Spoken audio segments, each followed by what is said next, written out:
Hello and good evening. Thank you for joining for tonight's dark and scary cryptid horror stories. Let us know in the comments where you are listening from and if there is a cryptid you would like me to make a story on. Now for tonight's stories, I hope you enjoy. The red eyes follow. The voicemail was 40 seconds long, and it was the only recording of Roger Scarberry's voice that his grandson would ever hear. Linda, it's Roger, I saw it again. It's watching us from the... Then static, then silence, then the phone dropping into the Ohio River, sinking through murky water as the silver bridge groaned overhead, its structure failing, its time running out. December 15, 1967. The silver bridge collapsed into the Ohio River, taking 46 people with it. Among them were Linda Scarberry and her husband Roger, who had been driving home from a Christmas party when the world ended. Among the survivors were their children, who had stayed home with a babysitter, including a 2-year-old boy named Reuben, who would grow up wondering why his grandmother had called his grandfather by his first name instead of Honey or Dear, who would grow up wondering what Roger had seen, what had been watching them from the dark. 55 years later, Reuben Scarberry stood on the banks of the Ohio River and wondered the same thing. He was 37 years old, a journalist with the Cincinnati Enquirer, and he had spent the last 15 years building a career on debunking myths. UFOs were weather balloons, Bigfoot was bears, the Loch Ness Monster was logs and waves and wishful thinking. But the Mothman was different. The Mothman was personal. Reuben, Mia Torres, his sound technician, was adjusting her recording equipment. You ready to do this? Yeah, he turned away from the river, from the memorial that marked where the bridge had stood. Let's get started. They were in Point Pleasant, West Virginia, a town of 4,000 people that had become synonymous with a legend. The Mothman sightings of 1966-67. The creature with red eyes and wings, the harbinger of doom that had supposedly warned of the silver bridge collapse. Reuben didn't believe it. He had read every book, every article, every scrap of documentation. He had studied the psychology of mass hysteria, the phenomenon of pareidolia, the way trauma could create memories that never happened. But he also had his grandmother's journal. He had found it after his mother died, in a box of things that had belonged to Linda Scarberry. It was a small book, leather-bound, filled with cramped handwriting that grew increasingly frantic as the pages progressed. November 15, 1966, saw it again. Red eyes in the trees, it's watching our house. November 20, 1966, Roger doesn't believe me. He says it's just an owl. It's not an owl, I know what I saw. December 10, 1967, it's getting closer. Every night now. Red eyes in the window, red eyes in the mirror, I can feel it watching, waiting. December 14, 1967, Roger saw it too. Finally, he knows I'm not crazy. He says we need to leave. We need to get out of Point Pleasant before it's too late, but I think it's already too late. I think it wants us. I think it's been waiting for us. The last entry was dated December 15, 1967, the day of the collapse, 4 words written in a hand that shook. It's here, goodbye. Reuben didn't know what it was. He didn't know if his grandmother had really seen something, or if she had been suffering from some kind of mental illness, or if the trauma of the era, the Vietnam War, the social upheaval, the general anxiety of the time, had manifested as hallucination. But he knew one thing. He was going to find out.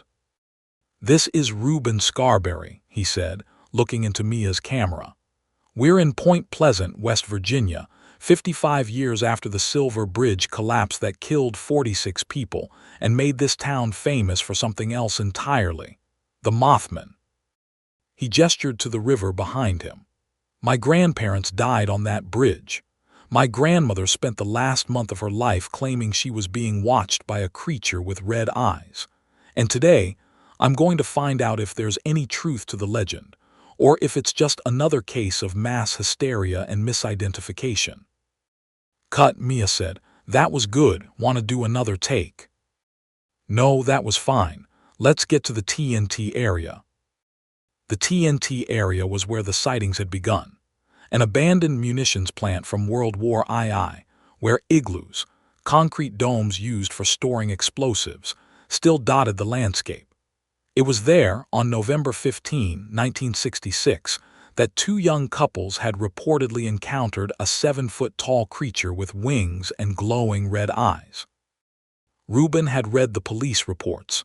He knew the names: Roger and Linda Scarberry and their friends Steve and Mary Mallette, his grandparents, their best friends. The coincidence was not lost on him. They drove to the TNT area in Mia's van, the radio playing country music that seemed out of place in the gathering dusk. The road wound through woods that grew denser and darker until they reached the chain-link fence that marked the boundary of the old plant. It's bigger than I thought, Mia said, looking at the forest that stretched before them. Hundreds of acres, most of it off-limits. Reuben shouldered his pack. The igloos are this way. They hiked in silence, following a trail that had been worn by decades of curiosity seekers. The woods were quiet, too quiet, Reuben thought. No birds, no squirrels, just the sound of their footsteps and the wind in the trees. The first igloo appeared suddenly, a concrete dome half buried in the earth, covered in moss and graffiti. It looked like a bunker, like something from a war movie, and Reuben felt a chill that had nothing to do with the temperature. This is where it happened, he said, where they saw it. Mia set up her equipment, pointing her camera at the igloo. According to the reports, they were parked here, in a car. The creature appeared from the woods, chased them, followed them all the way to Route 62. That's the official story, but if you read the interviews, the details keep changing. Sometimes it's 7 feet tall, sometimes it's 10. Sometimes it has wings, sometimes it doesn't. Sometimes it flies, sometimes it runs. Classic mass hysteria. Or classic trauma response, Mia said quietly. Memory gets fragmented when you're scared. You sound like you believe them. I sound like I'm open to possibilities. She looked at him and her eyes were serious. There's a lot we don't understand about the world, Reuben. A lot that science can't explain yet. Doesn't mean it's not real. It means we need better science. They spent 2 hours at the TNT area, filming the igloos, recording the sounds, documenting the atmosphere. As the sun began to set, painting the sky in shades of purple and gold, Reuben felt it. A prickle on the back of his neck, the feeling of being watched. You okay? Mia asked. Yeah, just feels like someone's watching us. I feel it too. She looked around, her hand tightening on her camera. Should we go? Not yet. I want to check something. Reuben walked to the edge of the clearing, to where the woods grew thick and dark. He pulled out his grandmother's journal, opened it to the last page. It's here, goodbye. She had been here. The night before she died, she had come back to the TNT area for reasons she never explained, and she had seen something. Reuben, Mia's voice was sharp. Reuben, look. He turned, and his blood ran cold. In the tree above the igloo, silhouetted against the darkening sky, was a shape. It was tall, 7 feet, maybe 8, man-shaped but wrong. The proportions were off, the arms too long, the shoulders too broad, and it had wings. Massive wings folded against its back that seemed to block out the last of the light. But it was the eyes that held him. 2 points of red light, burning like coals, staring directly at him. Jesus, he whispered. Is it real? Mia's voice was shaking. I don't know, The creature moved, not flying, climbing. It descended the tree with a fluidity that was not human, its claws. He could see them now, glinting in the fading light, digging into the bark. It reached the ground and stood there, watching them. Don't move, Reuben said, his voice barely audible. Don't run, just don't move. They stood frozen, two humans facing something that shouldn't exist. The creature tilted its head bird-like, and Reuben thought he saw something in its posture: curiosity, recognition. Then it opened its wings.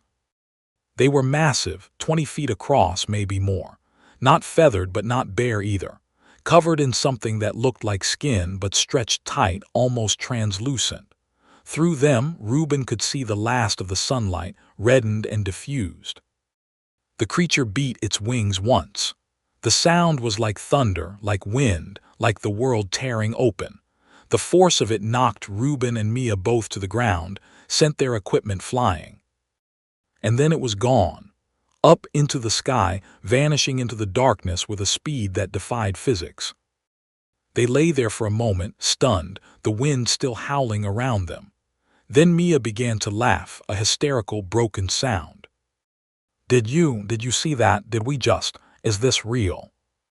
Reuben didn't answer. He was staring at the sky, at the place where the creature had vanished, and his hands were shaking. "Reuben!" "My grandmother was right," he whispered. "She saw it, she actually saw it." "And we saw it too." Mia sat up, her face pale. "We saw the Mothman, we actually saw the Mothman." "We need to document this, we need to." Reuben stopped. His camera was gone, Mia's too. The wind had blown them into the woods. No. We need that footage, we need proof." They searched for an hour until darkness made it impossible to continue. They found nothing. The cameras were gone, swallowed by the woods, by the night, by the thing that had watched them. They drove back to Point Pleasant in silence, both of them processing what they had seen. Reuben's mind was racing, trying to find explanations, trying to find reasons, finding none. "It could have been a costume," he said finally. "Someone in a suit, a prank." In 2022, to what end? And what about the eyes? They glowed, Reuben, actually glowed. LED lights, reflectors, there are ways. And the wings, the wind, Mia looked at him. "You don't believe that, I can see it in your face, you know what we saw." "I know what I think I saw, that's different." "Is it?" They checked into their motel, the Low Hotel, which claimed to be haunted by a dozen different ghosts, and Reuben spent the night staring at the ceiling, listening to the sounds of the old building settling around him. He thought of his grandmother, of her fear, of her certainty. He thought of the creature, of its red eyes, of the way it had looked at him. Like it knew him. Like it had been waiting. At 3 a.m. he heard it, a tapping on the window, light, rhythmic like fingernails on glass. He didn't look. He couldn't look. He lay frozen, staring at the ceiling until the tapping stopped and the night was silent again. In the morning he found scratches on the window, 4 of them parallel, at exactly the height of a tall man's shoulder. Or a 7-foot creature's claws. They spent the day interviewing witnesses. Old men and women who had been children in 1967, who remembered the sightings, the fear, the way the town had changed after the bridge fell. Most of them were cautious. "I didn't see it myself, but my brother did. My aunt swore she saw red eyes in the trees. There was something in the air that year, something wrong." But then they found Steve Mallette. He was 87 years old, living in a trailer on the edge of town, surrounded by newspapers and conspiracy theory books and bottles of cheap whiskey. He answered the door with a shotgun in his hands and suspicion in his eyes. "I don't talk to reporters," he said. "I don't talk to anyone."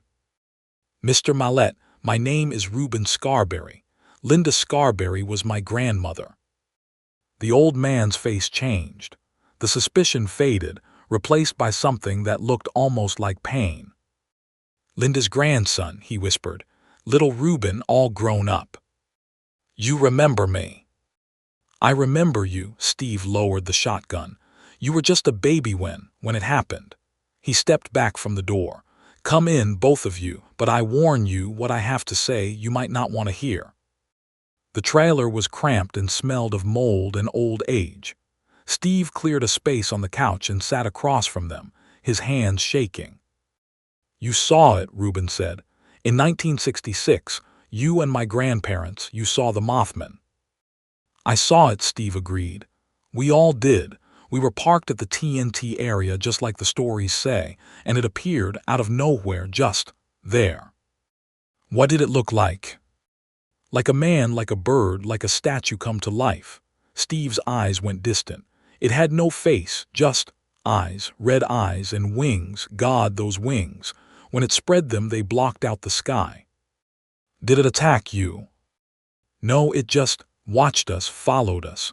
When we drove away, it followed, not flying, running, keeping pace with the car. It chased us all the way to Route 62 and then it stopped, like it hit some kind of boundary. Why did it stop? I don't know, but I know this, it wasn't hunting us. It was warning us, trying to tell us something. What? To leave. Steve looked at Reuben and his eyes were haunted. It wanted us to leave Point Pleasant, to get out before it was too late. Before the bridge fell. Yes, Steve's voice was barely a whisper. It was trying to warn us about the bridge, about the collapse, and we didn't listen, we didn't understand. Why didn't you tell anyone? After the bridge fell, why didn't you come forward? I tried, Steve laughed, a bitter sound. I told the police, I told the newspapers, I told everyone who would listen, but they thought I was crazy, traumatized, looking for attention. He gestured around the trailer. So I stopped trying. I moved here away from everyone and I waited. Waited for what? For it to come back. Steve's voice dropped to a whisper. And it has, it's come back, I can feel it, watching, waiting. For what? For the next disaster. Reuben felt cold spread through his chest. What do you mean? The Mothman doesn't cause disasters, boy. It warns of them. It appears before tragedies, before accidents, before collapses. It tries to warn people, to get them to leave, to save themselves. And when they don't listen, he shrugged, it moves on to the next place, the next disaster, the next chance to be ignored. That's not what the stories say. The stories are wrong. Steve stood, walking to the window, peering out at the gathering dusk. The Mothman isn't a monster, it's not a demon, it's something else. Something that sees things we can't see, things that are coming, and it tries to warn us. Then why did it kill my grandparents? Steve turned and his face was sad. It didn't kill them, Reuben. The bridge killed them. The Mothman tried to save them. Your grandmother understood. She saw the pattern, she knew what was coming, but your grandfather, he didn't believe. Not until the end, not until it was too late. The voicemail. Yes, Steve nodded. He saw it that night on the bridge, waiting, watching, and he finally understood, but by then it was too late. They sat in silence, the weight of 55 years pressing down on them. Then Reuben stood. I need to see it again. I need to understand. You don't want to see it again, Steve said. Once is enough, twice is dangerous. Why? Because the more you see it, the closer you are to the disaster. That's the pattern. The ones who see it once, they survive. The ones who see it twice. He stopped. The ones who see it twice are marked. Marked for what? For death. Steve turned back to the window. It's here now, outside, watching us. Reuben's blood ran cold. He moved to the window, looked out, and saw it. 7 feet tall, wings folded, red eyes burning in the gathering dark. My God, Mia whispered. She had joined them at the window and she was shaking. It's really there. It's always there, Steve said. It never left, it's been waiting, watching, for the next time it's needed. The creature raised one arm, long and jointed wrong, and pointed. Not at them, past them. Reuben turned, following the direction of the pointing finger, and his blood ran cold. The fracking site, he breathed. It's pointing at the fracking site. 3 miles away, on the edge of town, the Mountaineer Natural Resources fracking operation had been running for 6 months. They had drilled deep into the earth, extracting natural gas, making money for the company and jobs for the town. And they had hit something. Reuben had read about it in the local paper. A geological anomaly, a cavern that shouldn't exist, seismic activity that didn't match any known fault line. "It's warning us," he said, "about the fracking site, about what's coming." "Then we need to listen," Steve said. "This time we need to listen." But before they could move, before they could act, the Mothman spread its wings. The sound was like thunder, like the end of the world, and the force of it shattered the window, sending glass flying. And then it was gone, up into the sky, vanishing into the night. "It started," Steve whispered. "The countdown, the next disaster is coming, and this time it might be worse than a bridge." "What do we do?" Reuben asked. "We run." Steve grabbed his coat, his keys. "We get everyone out, we evacuate the town." "They won't believe us." "Then we make them believe." Steve looked at him, his eyes burning. "You have proof now, you've seen it, twice. You're marked. You carry the weight of the witness now." "What does that mean?" "It means you can't look away anymore. It means you have to see, you have to understand, you have to carry the message." "What message?" "That it's coming." Steve grabbed his arm, his grip iron strong. "The end, the collapse, the thing that waits below. The Mothman has been trying to warn us for 55 years and we've never listened. This time, Reuben Scarberry, this time we listen." They ran into the night, into the dark, following the shadow with red eyes that led them toward disaster. The Mountaineer Natural Resources fracking site sat on the edge of Point Pleasant like a wound in the earth. By day, it was a hive of activity, trucks rumbling, drills screaming, men in hard hats moving with the efficiency of soldiers. By night, it was silent, dark, and wrong. Reuben could feel it as they approached. A vibration in the ground like the earth itself was trembling. A pressure in the air like the atmosphere was being squeezed. And a smell, sulfur and rot and something else, something chemical and sharp. "This is it," Steve said, his voice barely a whisper. "This is where it started." "Where what started?" "The breaking, the opening, the thing that the Mothman has been trying to stop." They parked at the edge of the site, behind a storage building, and crept forward on foot. Reuben carried a flashlight, though he didn't turn it on. Mia had her audio recorder, running silently. Steve had his shotgun, loaded with shells he had blessed himself in some ritual he refused to explain. "The drilling hit something," Steve whispered as they moved through the machinery. "Something deep, something old. They thought it was a cavern, but it wasn't. It was a door." "A door to what?" "To where?" Steve stopped, pointing to the main drill shaft. "To where the Mothman comes from, to where it goes when it's not here."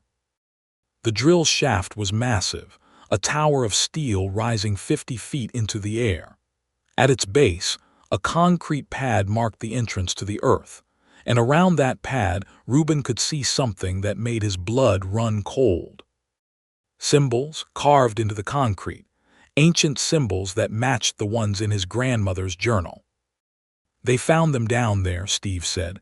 "The symbols carved into the walls of the cavern. The workers thought they were just decorations, just old Indian stuff, but they're not. They're warnings." "Warnings of what?" "Of the thing that waits below."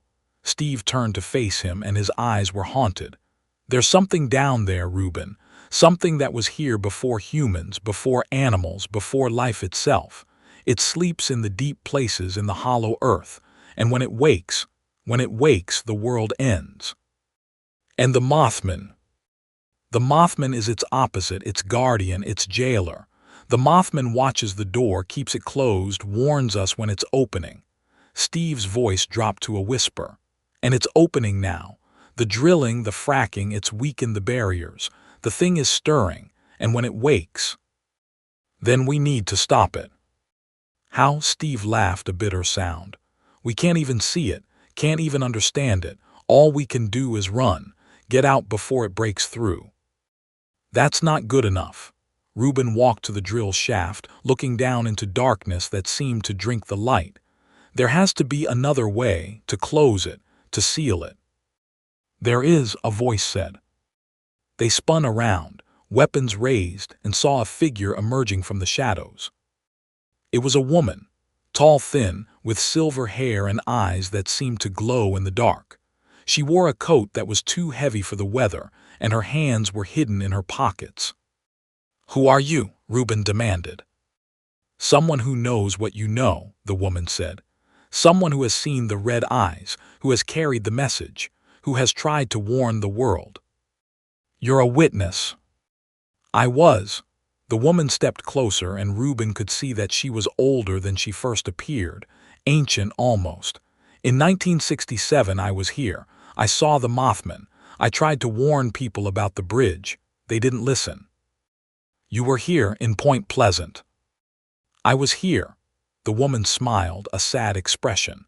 "My name is Indrid Cold, and I have been waiting for you, Reuben Scarberry, waiting for the grandson of Linda, the one who carries the blood of the witness." "That's impossible. You'd be older than I look." "Yes." Indrid's smile widened. "The Mothman marked me, Mr. Scarberry, marked me deeply. It changed me, gave me longevity, sight, the ability to see what others can't." "What do you want?" "To help you." Indrid walked to the drill shaft, looking down into the darkness. "You want to close the door, to seal the thing below. I can show you how." "How?" "By becoming what the Mothman is." She turned to face him, and her eyes were wrong, too large, too dark, almost like. "Your eyes," Mia whispered, they're like the Mothman's." "Because I am like the Mothman," Indrid said. "Not fully, not completely, but touched by it, changed by it. I can see what it sees, know what it knows, and I can tell you what must be done." "Tell us." "The door cannot be closed by force. It can only be closed by sacrifice, by someone willing to walk through it, to enter the hollow earth, to face the thing that waits below. Someone willing to bind themselves to the door, to hold it closed from within." "You mean die?" "Worse than die, become eternal, become part of the barrier, a living seal." Indrid's voice was soft. "I have waited 55 years to find someone worthy, someone with the blood of the witness, someone who carries the mark." "The mark?" "You saw the Mothman twice, Reuben Scarberry. That marks you. That makes you special. You can go where others cannot, see what others cannot. You can enter the hollow earth and survive." "For how long?" "Forever." Indrid stepped closer, her hand reaching out to touch Reuben's face. "Or until another takes your place, until another witness steps forward, another sacrifice." "No," Mia said, stepping between them. "No, there has to be another way." "There is no other way." Indrid's voice hardened.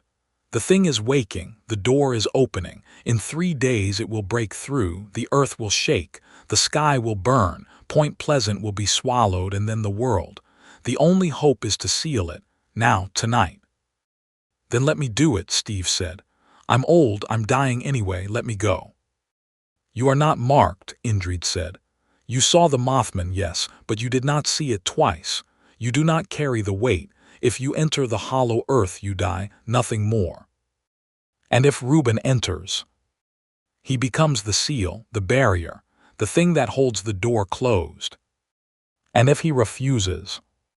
Indrid turned to look at the drill shaft, at the darkness below. "Then the world burns." Reuben stood there, the weight of the decision pressing down on him. His grandmother had faced this choice 55 years ago. She had seen the Mothman, understood the warning, and she had tried to run, tried to save herself and her husband. And she had failed. But she had left a message, a warning, a legacy. "I'll do it," he said. "Reuben, no," Mia grabbed his arm.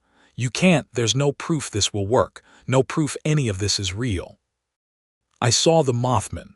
Reuben turned to face her, and his eyes were steady. "I saw it twice. I carry the mark, and I will not let what happened to my grandmother happen to anyone else." "But you'll die, or worse." "Maybe," he smiled, a sad expression. "But maybe not. Maybe I'll become something more, something that can protect the world, something that can watch and warn and save." He turned to Indrid. "Show me how." She led them to the drill shaft, to the concrete pad with its ancient symbols. "The door opens at midnight, when the moon is highest. You must enter then while the barrier is thin. You must walk through the cavern down into the hollow earth to the thing that waits, and you must face it." "Face it how?" "With your eyes open, with your mind clear, with your heart." She paused. "With your heart willing. The thing feeds on fear, on terror, on the instinct to run. You must not run, you must stand, you must face it, and you must choose." "Choose what?" "To stay, to bind yourself, to become the seal." Indrid's voice was soft. "Or to run, to flee, to let the door open, to let the world burn." "And if I run?" "Then you die, quickly. The thing has no mercy for the unworthy." They waited. The hours crawled by, each minute an eternity. Reuben sat on the concrete, looking into the darkness, thinking of his grandmother, of her fear, of her courage. She had tried to warn people, had tried to save them, and she had been ignored, dismissed, called crazy. He would not be ignored. At 11:30, Indrid began to chant. Words in a language Reuben didn't recognize, low and rhythmic, that seemed to vibrate in the air. The symbols on the concrete began to glow, faint at first, then brighter, pulsing in time with her voice. "It's coming," Steve whispered. "The Mothman, it's coming to witness." Reuben looked up and saw it. 7 feet tall, wings folded, red eyes burning in the night. It stood at the edge of the site, watching them, watching him. And for the first time, Reuben understood what it was. Not a monster, not a demon, a guardian, a warning system, a thing that saw what humans couldn't see and tried desperately to tell them. "Thank you," he whispered. The Mothman tilted its head. Then it spread its wings, not to fly but in a gesture that looked almost like approval. "It's time," Indrid said. "Midnight approaches, the door opens." Reuben stood, walked to the edge of the shaft, looked down into darkness that seemed to go on forever. "I love you, Grandma," he whispered. "I'm finishing what you started." Then he stepped into the dark. The fall lasted forever and no time at all. Reuben plummeted through darkness, through cold, through a void that seemed to have no end. He should have hit bottom, should have died on impact. But he kept falling, suspended in a space that defied physics, that defied reason. And then he was through. He hit ground that wasn't ground, a surface that yielded like flesh but held like stone. The impact knocked the breath from his lungs, sent pain shooting through his ribs, but he was alive. Somehow, impossibly, he was alive. He opened his eyes. The hollow earth was not hollow, it was full of things that shouldn't exist, full of light that wasn't light, full of shapes that moved in ways that hurt to watch. He was in a cavern, but not like any cavern he had ever seen. The walls were organic, pulsing, alive. They glowed with their own luminescence, showing colors that had no names. And they were covered in symbols, millions of symbols, carved into the flesh of the world, covering every surface. Warnings, instructions, histories. And in the center of the cavern, the thing that waited. It was massive, bigger than the cavern should allow, bigger than physics should permit. It was a shape, a presence, a weight that pressed on reality itself. It had no form that Reuben could understand, no features he could describe. It was simply there. And it was waking. He could feel it stirring, feel its consciousness turning toward him, feel its attention like a physical weight. It was aware of him, aware of the intrusion, aware of the door that had been opened above. "I see you," a voice said. It didn't speak. The words just appeared in Reuben's mind, forced into his thoughts by something that had no need for language. "You're waking," Reuben said, his voice shaking. "You're waking up and you're going to destroy everything." "Destroy," the voice was amused. "I do not destroy, I change, I transform, I make new. By killing everything. By making room." The presence shifted and Reuben felt the cavern shake. "Your world is small, limited, fragile. I offer something more, something greater. Join me and I will show you." "No." "You refuse," the voice was surprised. "You came here, you opened the door. Why, if not to join?" "I came to close it, to seal you, to keep you here." Laughter, terrible, booming laughter that shook the cavern. "You seal me. You are nothing, a mote, a speck. You cannot hold me." "I can." Reuben stood, his legs shaking, his heart hammering. "I am marked, I am chosen, I carry the witness." "The witness?" The voice grew cold. "The creature above, the watcher, the thing that has kept me here for eons." The presence seemed to gather itself, to focus its attention. "I will consume it. I will break it. I will." "No," Reuben screamed, and the word echoed, amplified, filling the cavern. He didn't know where the power came from. Maybe from the mark. Maybe from his grandmother's legacy. Maybe from the simple, desperate need to protect. But he felt it fill him. Energy, light, purpose. "I am Reuben Scarberry," he said, and his voice was steady now. "Grandson of Linda, son of the witness. I carry the blood of those who saw, and I will not let you pass." "You cannot stop me." "I can." Reuben raised his hands, and the symbols on the walls began to glow. "I am the seal. I am the barrier. I am the thing that holds the door." He walked toward the presence, step by step, feeling the weight of it, the pressure, the terror, but he kept walking. "You fear me," the voice said. "Yes," Reuben didn't deny it. "I am terrified, but fear doesn't stop me. It doesn't control me." "It should." "It doesn't." He reached the center of the cavern, where the presence coiled like a serpent, like a storm, like the end of all things. "Because I am more than my fear. I am more than my weakness. I am a witness, and witnesses don't run." He reached out, touched the presence. It was like touching a star, like touching a black hole, like touching the moment of creation and the instant of destruction simultaneously. Pain, agony, terror beyond comprehension. But also knowledge. He saw, for one infinite instant he saw. He saw what the presence was, an ancient thing, a thing that existed before the universe, that would exist after, a thing of hunger and transformation, that consumed and remade, that destroyed and created. He saw what the Mothman was, not a guardian exactly, not a protector, but a warning system, a thing created by the earth itself, by the collective need of life to survive, to know, to prepare. He saw what his grandmother had seen. The red eyes, the wings, the message that couldn't be ignored. She had seen it, had understood it, had tried to warn the world. And he saw what he had to do. "I choose," he said. "Choose what?" the presence demanded. "To stay, to bind, to seal." Reuben smiled despite the pain. "I choose to become the thing that holds the door."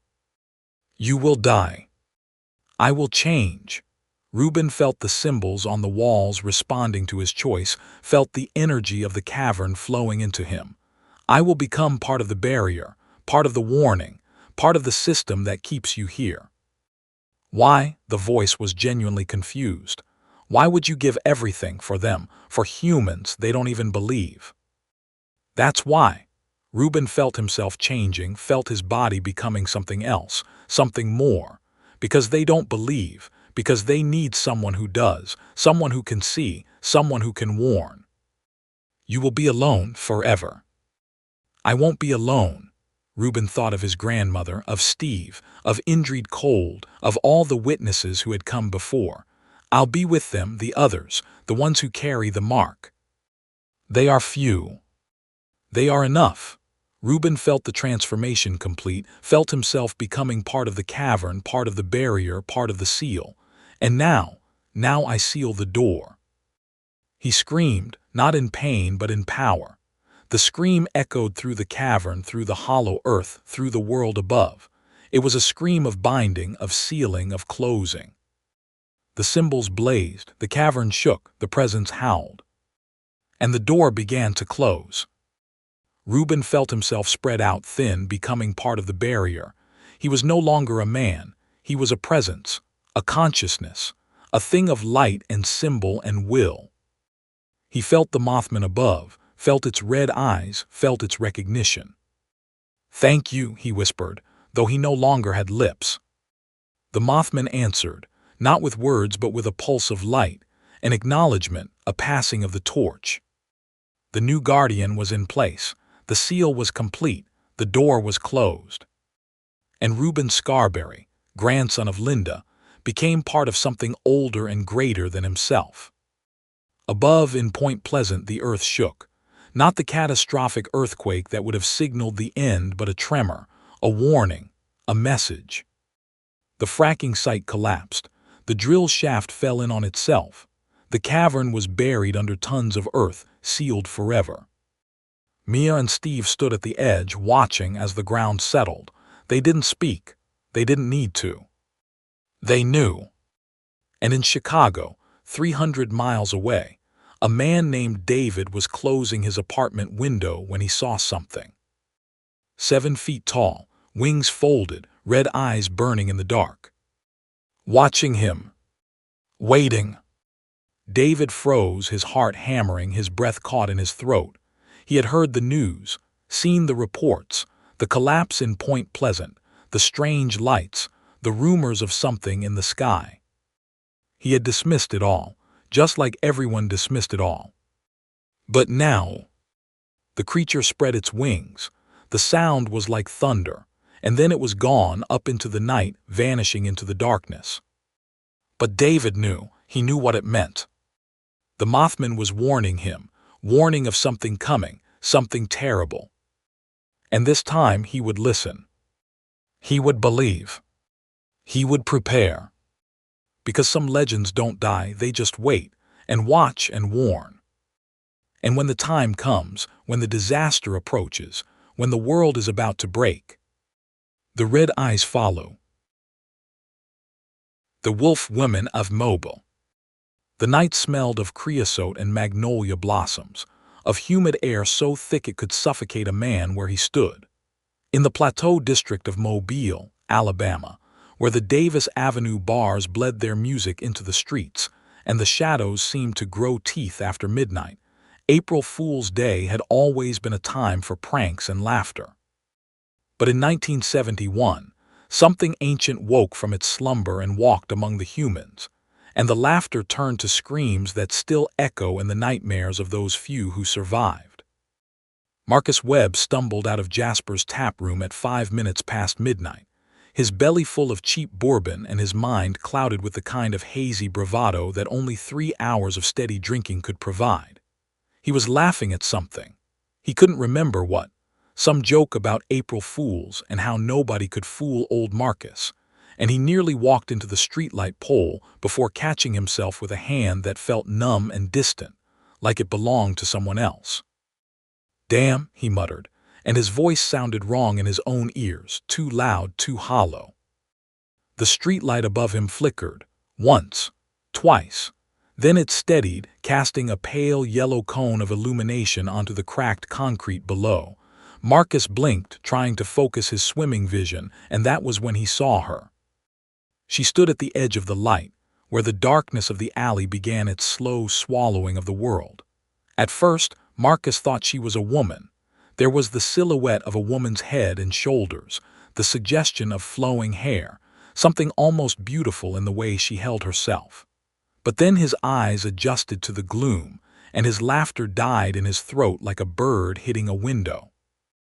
The head was a woman's, pale, heart-shaped face with full lips that glistened in the streetlight, large eyes that seemed to catch the light and hold it, reflecting it back with an intensity that made Marcus's breath catch. Beautiful, he thought, even as his brain tried to process the rest of what he was seeing. The body was not a woman's body. It was a wolf's, massive shoulders that rippled with muscle beneath dark fur, legs that bent wrong, backwards at the knees, ending in paws the size of dinner plates with claws that clicked against the concrete. The transition between woman and beast was seamless, as if nature had decided to see what would happen if it grafted a human head onto the shoulders of the largest timber wolf that ever lived. Marcus stood frozen, His brain, sodden with alcohol, tried to find an explanation. Costume. It had to be a costume. Some elaborate April Fool's joke, the most elaborate he'd ever seen. But even as he thought it, he knew it was wrong. The breathing, he could hear it now, wet and rhythmic, like air being pulled through lungs too large for a woman's throat. The smell, wild and musky, like an animal's den, mixed with something coppery and sweet that made his stomach turn. The wolf woman tilted her head, that beautiful face contorting into an expression that was almost curious. Then she licked her lips, and Marcus saw the tongue, too long, too pink, forked at the tip like a serpent's. The gesture was obscene in its hunger, a promise of what was to come. "Help," Marcus tried to say, but the word came out as a whisper, barely audible even to himself. He ran or tried to run. His legs, unsteady from drink, betrayed him. He stumbled forward 2 steps, 3, and then he heard it. The sound of claws on concrete, fast and rhythmic, coming toward him with a speed that was inhuman. He didn't make it 10 feet. The scream that followed was cut short, choked off by teeth that closed around his throat. But in those last moments, in the window of time between the impact and the darkness, Marcus Webb saw something that would have driven him mad if he'd lived. The wolf woman's eyes, those beautiful woman's eyes, were filled with something that looked almost like joy. They found what was left of him at dawn. The press register would call it an animal attack, a rogue dog pack, or perhaps a bear that had wandered too far south. They didn't mention that bears didn't leave claw marks at exactly 5 feet from the ground. They didn't mention that no dog could have removed the heart so cleanly, or that the heart itself was never found. They didn't mention that the medical examiner, a man named Hollis Crane who had seen 3 wars and 100 murders, had vomited into the bushes when he saw what had been done to the body's face. Animal attack, the official report read.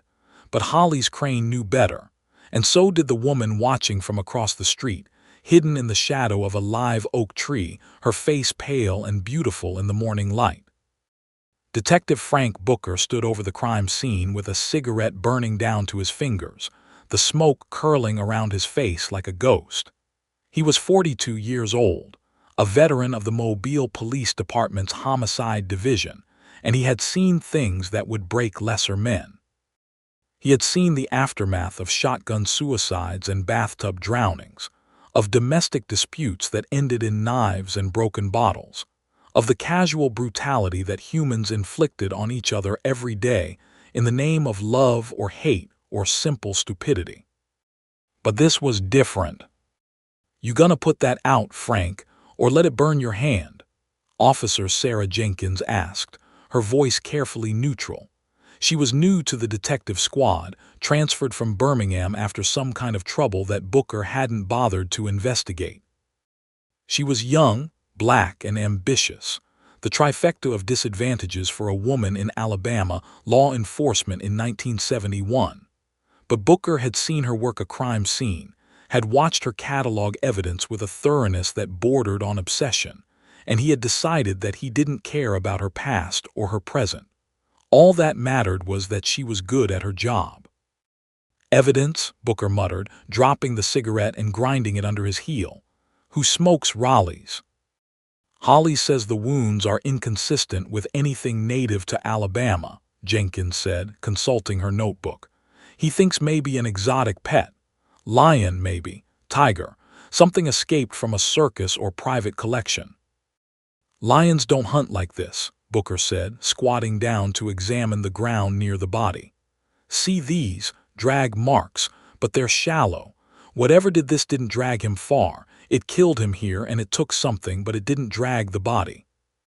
"The heart," Jenkins said quietly. "The heart," Booker agreed. "But look at the spacing. 4 distinct marks, 2 feet 2, hands, no, something else, and see here." He pointed to a patch of ground near the curb. "Footprint. Looks almost human, but the toes are wrong, longer, and there's webbing between them." Jenkins knelt beside him, her nose wrinkling at the smell that still lingered in the morning air, blood and fear and something else, something wild. "Could be a costume," she said, but she didn't sound convinced. Halloween was 6 months ago. This isn't a prank, Booker said, standing up. His knees popped, a reminder of the football injury that had ended his college career and steered him toward police work. This is something else, something older. You sound like my grandmother, Jenkins said. She used to tell stories about the haint that walked the roads at night, said it was a woman with a dog's body looking for her children. Booker looked at her sharply. Your grandmother was from Mobile, Gullah Islands, South Carolina, but she said the stories traveled, said there were things in the South that had been here before the Spanish, before the French, before any of us. Things that wore the shapes of people but weren't people at all. Booker lit another cigarette, his hands shaking slightly. I don't believe in ghosts, Sarah. Neither do I, she said. But I believe in bad people, and I believe that sometimes bad people learn things, old things, that let them do things that shouldn't be possible. Before Booker could respond, a commotion erupted from the crowd of onlookers that had gathered behind the police tape. A man's voice, rough with age and rage, shouting over the protests of the uniforms trying to hold him back. Let me through. Goddammit, I said let me through. That's my grandson. Marcus is my grandson. Booker exchanged a look with Jenkins, then walked toward the noise. An old man was struggling against two officers, his face purple with effort and grief. He was dressed in work clothes, denim overalls over a plaid shirt, boots caked with mud, and his hands were shaking with more than age. Sir, you need to calm down, Officer Daniels was saying, his hand on the old man's chest. This is a crime scene. You can't. I know what it is, the old man screamed. I know what done it. I seen it. I seen it in the war in the Philippines, and I seen it last night. It ain't no animal, it's a woman with a wolf's body. She took my Marcus. She took him and she. His words dissolved into sobs and his legs gave out. Booker caught him before he hit the ground, lowering the old man to the curb with surprising gentleness. Easy there, sir. Easy. Take a breath. You don't understand, the old man gasped, clutching at Booker's shirt with fingers like iron bars.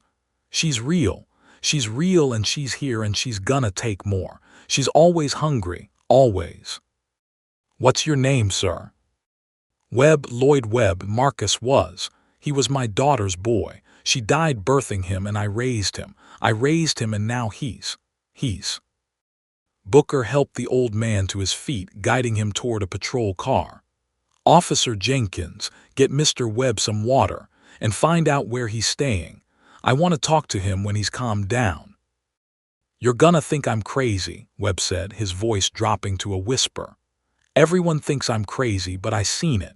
In 44, in the jungle, there was a woman like that. Beautiful, so beautiful. And she walked into our camp one night, and the next morning 3 men were dead, same as this, same as my Marcus.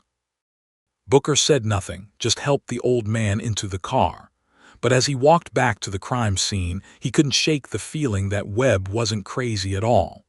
That the old man had seen something real, something terrible, and that it had followed him home from the war. 3 days later, there was another murder. This time it was in the parking lot of the Plateau Grocery, a little store on St. Stephen's Road that catered to the black families who lived in the neighborhood. The victim was a woman, Dolores Watkins, 34 years old, mother of 3. She had been closing up the store, counting out the register, when something broke through the back door. They found her pinned to the wall of the stockroom, her body held in place by claws that had punched through her shoulders and into the plaster behind her. Her heart was gone, and scrawled on the wall above her, in what the crime scene techs initially thought was blood but later determined was some kind of dark paint, were 3 words. I see you. Booker stood in the stockroom, the smell of copper and violence thick in his nostrils, and felt a coldness settle in his chest that had nothing to do with the air conditioning. The words were written in a flowing, elegant script, someone's idea of a joke, he told himself. Some sick bastard who had heard about the first murder and decided to add a theatrical touch to the second. but the claw marks in the plaster were 3 feet apart, and they went 2 inches deep.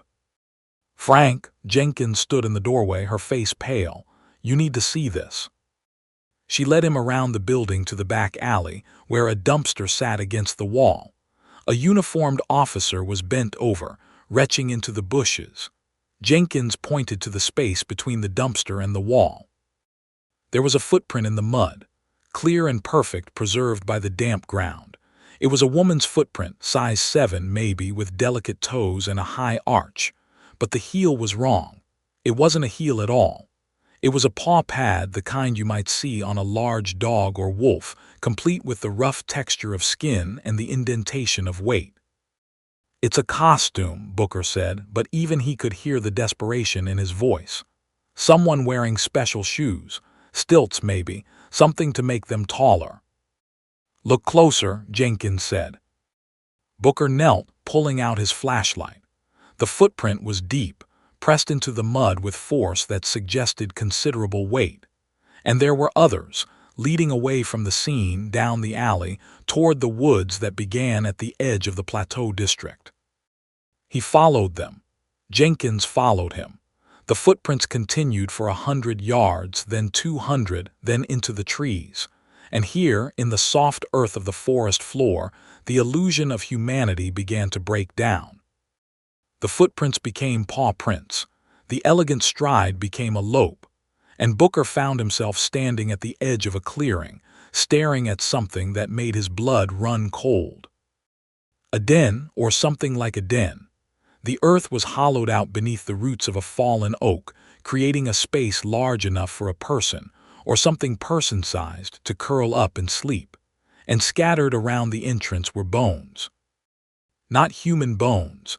Animal bones, mostly rabbits, squirrels, perhaps a raccoon, but mixed among them were other things. A child's shoe, pink with a scuffed toe. A woman's hair clip still holding a strand of blonde hair. A man's wallet, empty except for a photograph of a smiling family. And hearts, dozens of them arranged in a circle around the den's entrance, each one dried and shriveled like a raisin. Animal hearts, Booker told himself. Had to be animal hearts, but he counted them, 23 in total, and thought of the stories he'd heard as a child, stories about the Rougarou and the Loup-garou, the wolfmen of Cajun legend. "We need to call this in," Jenkins said, her voice barely a whisper. "We need every officer in Mobile out here. We need dogs, we need—" "SHH," Booker held up a hand, his head cocked to one side. "Do you hear that?" It was faint, distant, but unmistakable. The sound of something moving through the woods, fast and low to the ground. The sound of claws on earth and breath being drawn through 2 large lungs. "Run," Booker said. They ran. Through the woods, back toward the alley, back toward the lights and the people and the illusion of safety. Booker was 42 years old and he had not run from anything in 20 years, but he ran now. His lungs burning and his legs pumping, driven by a primal fear that he could not name and could not control. Something followed them. He heard it in the underbrush, felt it in the way the birds went silent as it passed. Something ancient and hungry, something that had learned to wear a woman's face but had never learned to be human. They burst from the tree line into the alley and Booker spun around, his hand on his service revolver. The woods were dark and still. Whatever had been following them was gone. Or had never been there at all. Detective Booker, a uniformed officer, approached, his face concerned. "You okay? You look like you've seen a ghost." "I'm fine," Booker lied. "Seal off this area. I want every inch of those woods searched. And get me everything we have on animal attacks, wolf attacks, anything similar in the state of Alabama in the last 20 years. "You think it's a wolf?" "I think it's something worse," Booker said, and he walked away before the officer could ask what he meant. That night Booker sat in his office at the Mobile Police Department, surrounded by files and photographs and the accumulated evidence of human cruelty. On his desk was a bottle of bourbon, half empty, and a photograph of his daughter Emily, taken 2 years ago at her high school graduation. She was smiling in the picture, her mother's smile, and Booker looked at it now with a fear he had never felt before. The phone rang. He let it ring 3 times before picking it up. Booker. Detective, this is Marie Levo. I own the antique shop on Dauphin Street. I need to speak with you about the murders. The voice was old and accented Haitian Creole mixed with Southern drawl. Booker had seen the shop, a little place with a weathered sign and windows full of strange artifacts. He had never been inside. Ms. Levo, it's nearly midnight. This isn't a good time. It is the only time, she said. I have seen her, the loup-garou. She walked past my window tonight and she looked at me with those eyes, and I know what she is planning. Booker sat up straighter. What do you know? I know that she is not a beast, detective. She is a woman who chose this form. A woman who made a bargain with something old and terrible, something that lives in the dark places of the world. She is gathering hearts. 23 you found. She needs 30 hearts to complete the ritual. What ritual? The opening of the door, Levo said, and her voice dropped to a whisper. The door between our world and theirs. The world of the Loa, the spirits, the old gods. She is trying to bring them through, to make a bridge between the living and the dead, the human and the divine. And when she has her 30 hearts, she will open that door, and nothing will ever be the same again. Booker was silent for a long moment. Ms. Levo, I appreciate your concern, but I'm a police officer.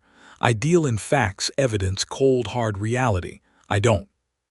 She has your daughter's scent, Levo interrupted. Emily Booker, age 19. She works at the library on Government Street. She walks home alone at 9 p.m. every night. The wolf woman has been watching her, smelling her, marking her as number 24. Booker's hand tightened on the phone until his knuckles went white. How do you know my daughter's name? Because the spirits tell me things, detective. Because I am a Mambo, a Vodou priestess, and I have been fighting against the dark things for 60 years. And because the wolf woman wants you to know. She wants you to know that she is coming for what you love most. She wants you to be afraid. Where is she? Booker asked, his voice barely controlled. Where does she sleep? Where can I find her? In the plateau woods, in the den you found. But you cannot kill her with bullets, detective. She has been shot before, stabbed, burned. She always heals, always comes back. There is only one way to destroy her. Tell me. Silver, Levo said. Pure silver, driven through the heart. And not just any silver, silver that has been blessed by a priest of the old faith. Silver that carries the weight of belief. I don't know any priests. Then find one, Levo said. Quickly. The blood moon is coming, April 8th. She will make her sacrifice under its light, and if she succeeds, Mobile will become a gateway to hell. The line went dead. Booker sat there for a moment, the phone still pressed to his ear, his mind racing. He could dismiss it all as superstition, as the ravings of a crazy old woman. He could file a report, call in the FBI, let them handle whatever this was. Or he could believe. He looked at the photograph of Emily, her smile bright and innocent and so very vulnerable. Then he picked up the phone and began to make calls. The next morning, Booker found himself standing in front of St. Joseph's Catholic Church, the oldest Catholic church in Alabama. The priest who answered his knock was young, barely 30, with kind eyes and a collar that looked too new. Father O'Malley, I'm Detective Frank Booker. I need your help. The priest listened as Booker explained, omitting some details, emphasizing others, trying to make it sound like a police matter rather than a spiritual one. But O'Malley wasn't fooled. You're talking about a werewolf, he said when Booker finished. I'm talking about a woman, Booker corrected. A woman who may believe she's something else, who may have abilities that I don't understand. And you want me to bless Silver. I want you to help me stop a killer, Booker said, however you can. O'Malley was quiet for a long moment. Then he nodded. I have an old chalice, pure silver from the church's founding in 1702. It hasn't been used in years. If what you say is true, if there is truly a creature of darkness stalking this city, then perhaps God intends for it to be used again." They worked together that afternoon, O'Malley praying over the silver while Booker watched, feeling foolish and desperate in equal measure. The chalice was beautiful, intricate with engravings of saints and angels, and Booker could not imagine using it as a weapon.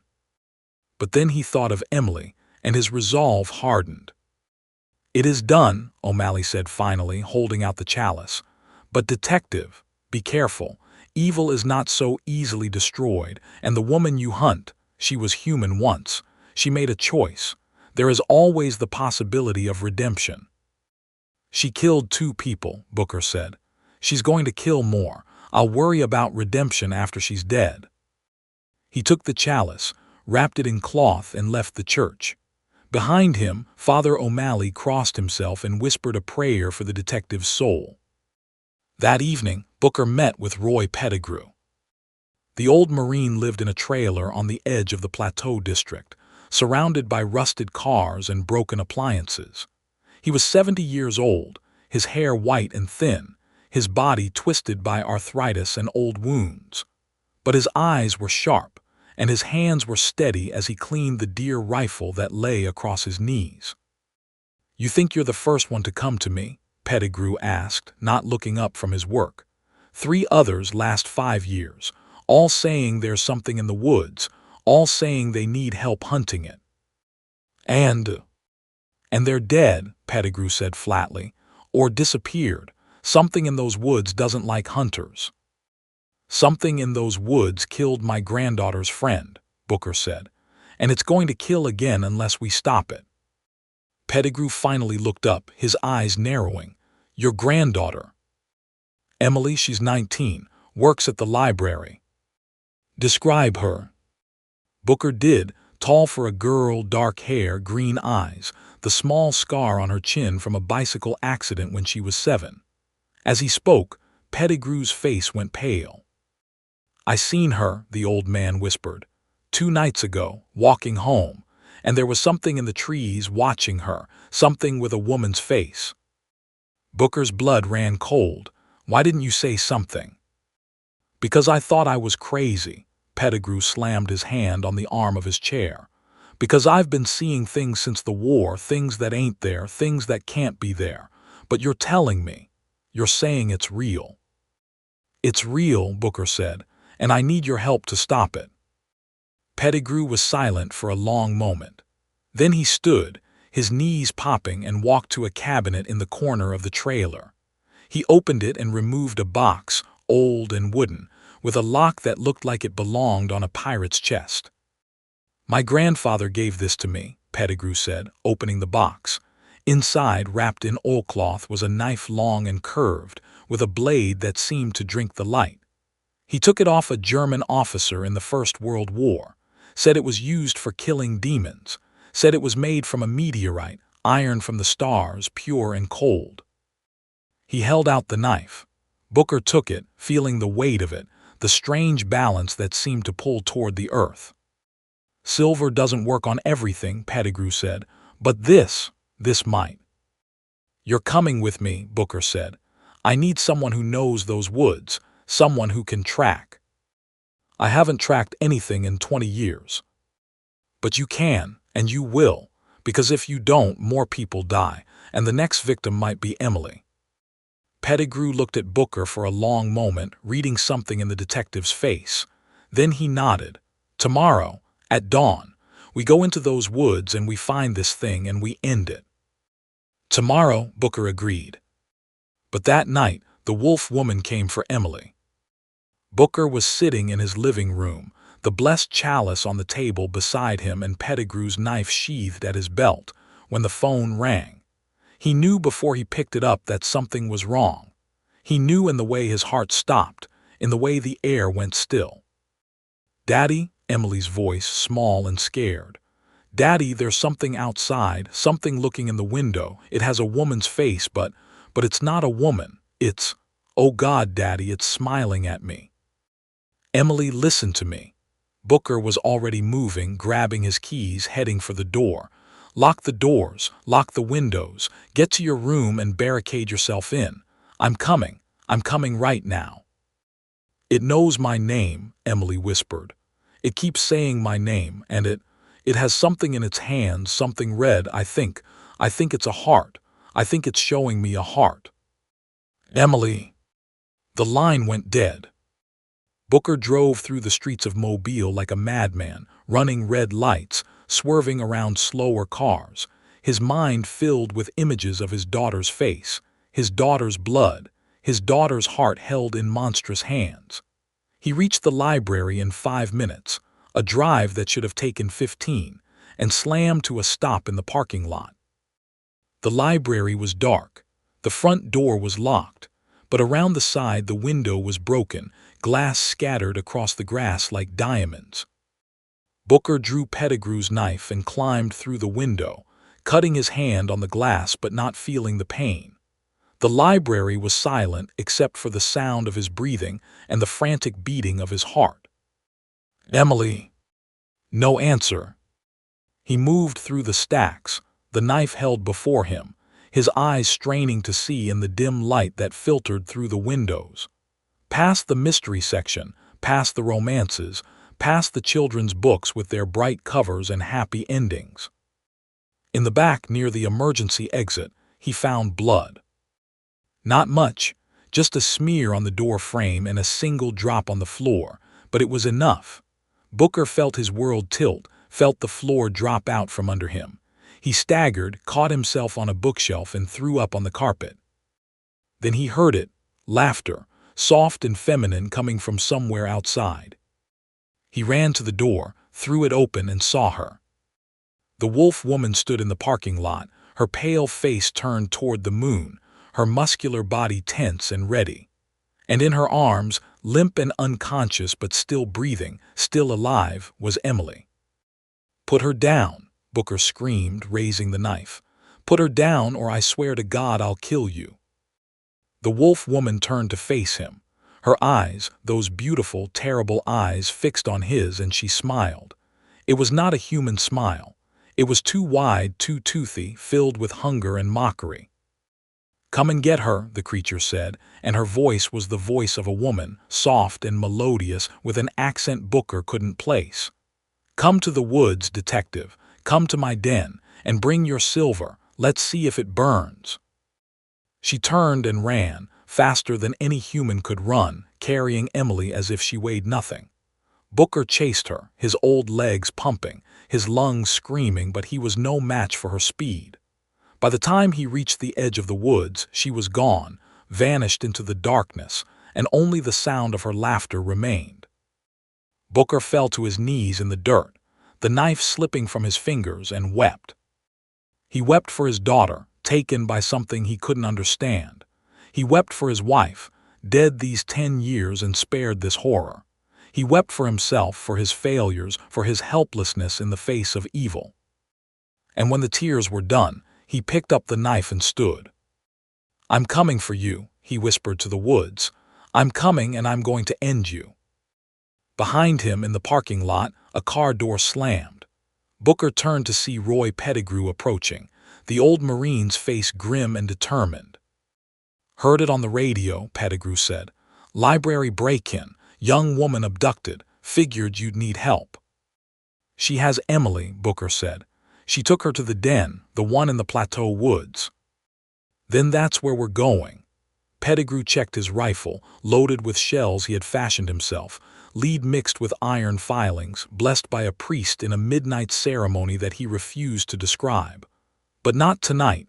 Tonight we prepare. Tonight we plan. And tomorrow at dawn we end this." Booker wanted to argue. He wanted to charge into those woods right now, to tear them apart with his bare hands until he found his daughter. But Pettigrew was right. They needed light. They needed preparation. They needed to be ready for what they would find. "Tomorrow," Booker agreed, "and if she's hurt, if she's—" "She won't be," Pettigrew said, but he didn't sound convinced. "The creature wants her for the ritual. She won't hurt her until the blood moon. Until then, she's safe." And if we're wrong? Pettigrew didn't answer. He just turned and walked back toward the car, his rifle cradled in his arms like a child. Booker followed, looking back once at the woods where his daughter had been taken. Somewhere in that darkness, the wolf woman was waiting and watching. And smiling. The hours between midnight and dawn were the longest of Frank Booker's life. He sat in Pettigrew's trailer, the blessed chalice on the table before him and the star-metal knife heavy against his leg, watching the clock tick through the minutes with agonizing slowness. The old Marine had tried to get him to sleep. "You'll need your strength, detective," he'd said. But Booker couldn't close his eyes without seeing Emily's face, pale and afraid, held in the wolf woman's arms. Pettigrew had spent the night preparing. He had gathered supplies from the back room of his trailer, things Booker didn't recognize and didn't ask about. Bundles of dried herbs that smelled of sage and something else, something older. Small cloth bags filled with salt, blessed water in a mason jar, and a necklace of teeth that Pettigrew wore around his neck like a talisman. "My grandfather's," the old Marine had explained when he caught Booker staring. "He was a tracker in the old country, Tennessee mountains. Said these were from the last wolf he killed. Said they protect against the hungry spirits." "You believe in spirits?" "I believe in what I've seen," Pettigrew said, touching the necklace. "And I've seen enough to know that there's more in this world than what they taught us in school." They left the trailer as the first hint of gray touched the eastern sky. The morning was cool and damp, the air thick with the scent of jasmine and wet earth.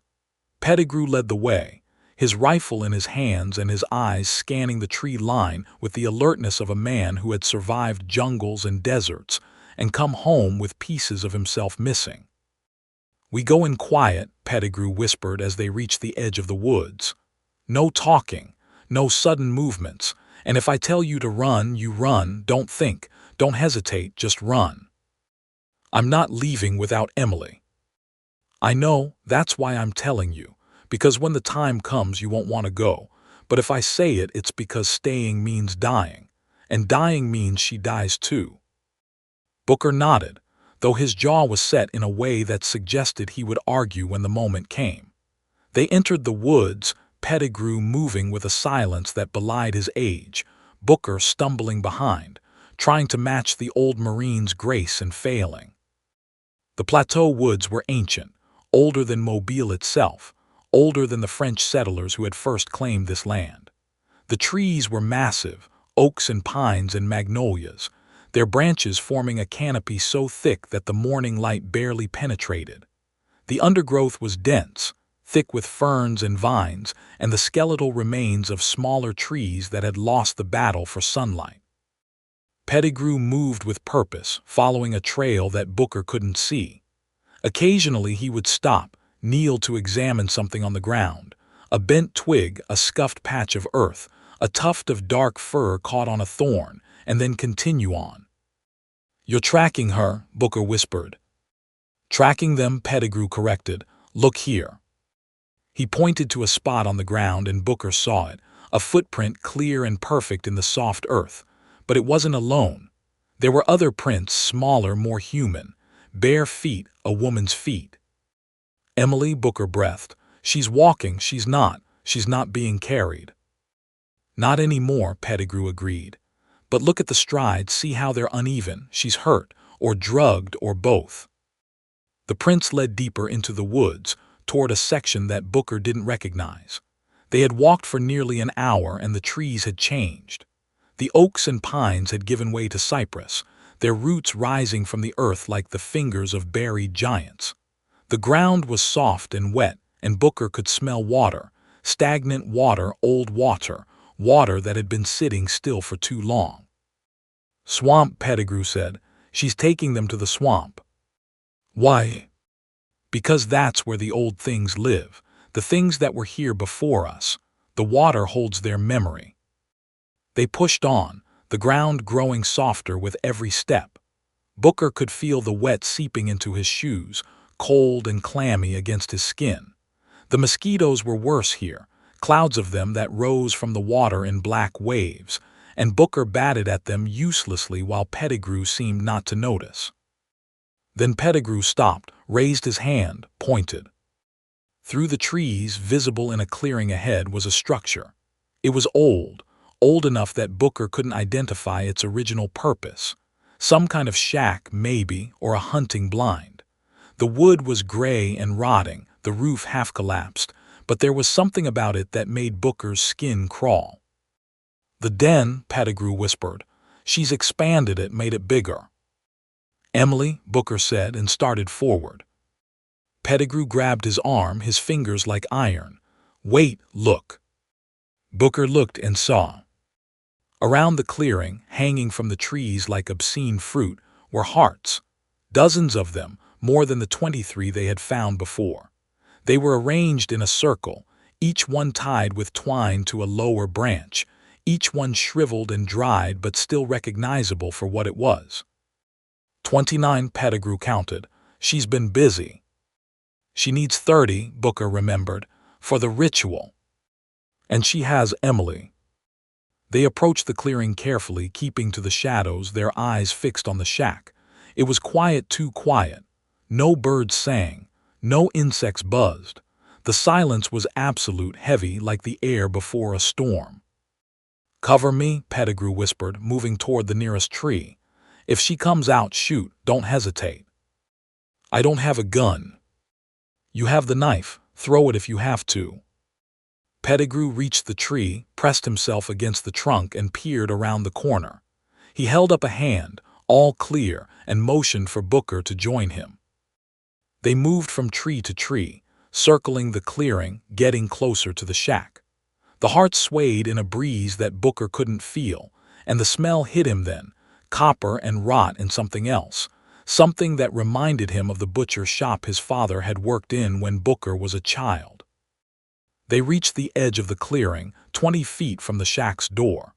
Pettigrew raised his rifle, aiming at the dark rectangle of the entrance. Booker drew the star-metal knife, feeling its weight in his hand, its strange coldness against his palm. "On 3, Pettigrew mouthed. 1, 2. Before he could say 3, the door opened.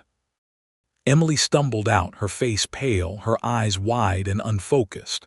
She was dressed in her work clothes, the skirt and blouse she had worn to the library, but they were torn and stained with something dark. Her feet were bare, caked with mud, and there were scratches on her arms that looked like they had been made by claws. "Emily," Booker shouted, forgetting caution, forgetting everything but the sight of his daughter. She turned toward his voice, and for a moment her eyes cleared. "Daddy, Daddy, run, please run, she's not what you think, she's." A shape moved in the doorway behind her, tall and broad, blocking the light. Booker saw the silhouette first, the woman's head, the wolf's body, the terrible grace of her movements. Then she stepped into the clearing, and Booker saw her clearly for the first time. She was beautiful. That was the worst part.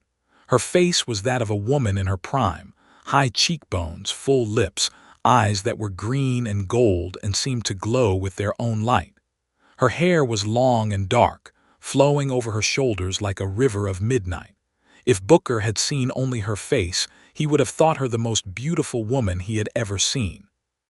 But below her neck, the beauty became nightmare. The fur was dark, almost black, shot through with streaks of gray and silver. The muscles beneath the fur were visible, rippling with every movement, each one defined and powerful. Her chest was broad, her waist narrow, her hips flaring into powerful legs that ended in paws the size of a man's hands, tipped with claws that clicked against the wood of the shack's porch. She stood at her full height, over 6 feet tall, Booker estimated, and she held Emily's arm in one hand, her fingers long and elegant and tipped with nails that curved like talons. "Detective Booker," the wolf woman said, and her voice was music, soft and melodious, with an accent that spoke of places far from Alabama. "I wondered if you would come. I hoped you would. The ritual requires witnesses." "Let her go," Booker said, raising the knife. "Let her go and I'll give you a quick death." The wolf woman laughed. It was a horrible sound, A woman's laughter twisted into something animal, something that had never known joy. Quick! Oh no, detective. There is nothing quick about what I do. Your daughter is precious to me. She will be the 30th, the one who completes the circle. Under the blood moon tonight I will take her heart and I will open the door and I will finally be free. Free from what? From this. She gestured at her body, her face twisting in a grimace that might have been disgust. From this prison of fur and hunger, from this form that your kind fears so much. I was like you once, detective, human, weak, afraid, but I made a bargain. I traded my humanity for power. And for 50 years I have walked the night and I have hunted and I have collected hearts to pay my debt. What debt? To the Lawa, to the old gods, to the things that live in the spaces between worlds. She smiled and her teeth were too sharp, too white. 30 hearts buys my freedom. 30 hearts offered under the light of the blood moon, and the door opens, and I step through, and I become what I was meant to be. What happens to Emily?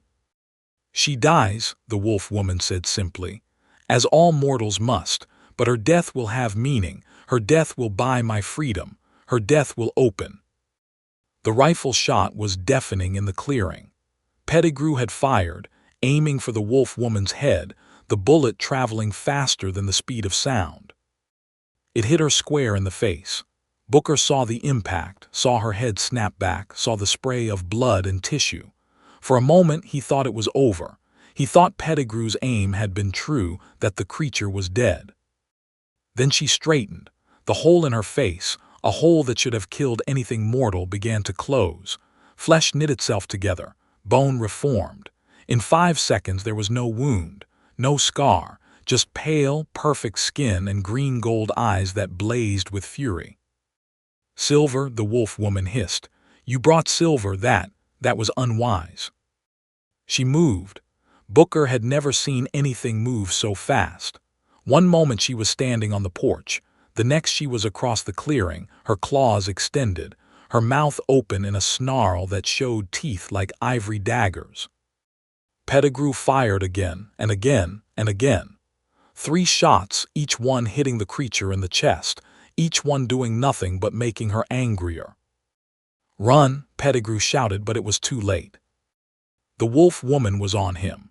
Her claws raked across his chest, tearing through his shirt and the flesh beneath with a sound like ripping fabric. Pettigrew screamed, a sound Booker had never thought to hear from the tough old Marine, and fell to his knees, blood pouring from the wounds. Roy, Booker charged forward, the knife raised, his mind empty of everything but the need to save his friend, his daughter, himself. The wolf woman turned to face him. She was smiling again, her face splattered with Pettigrew's blood.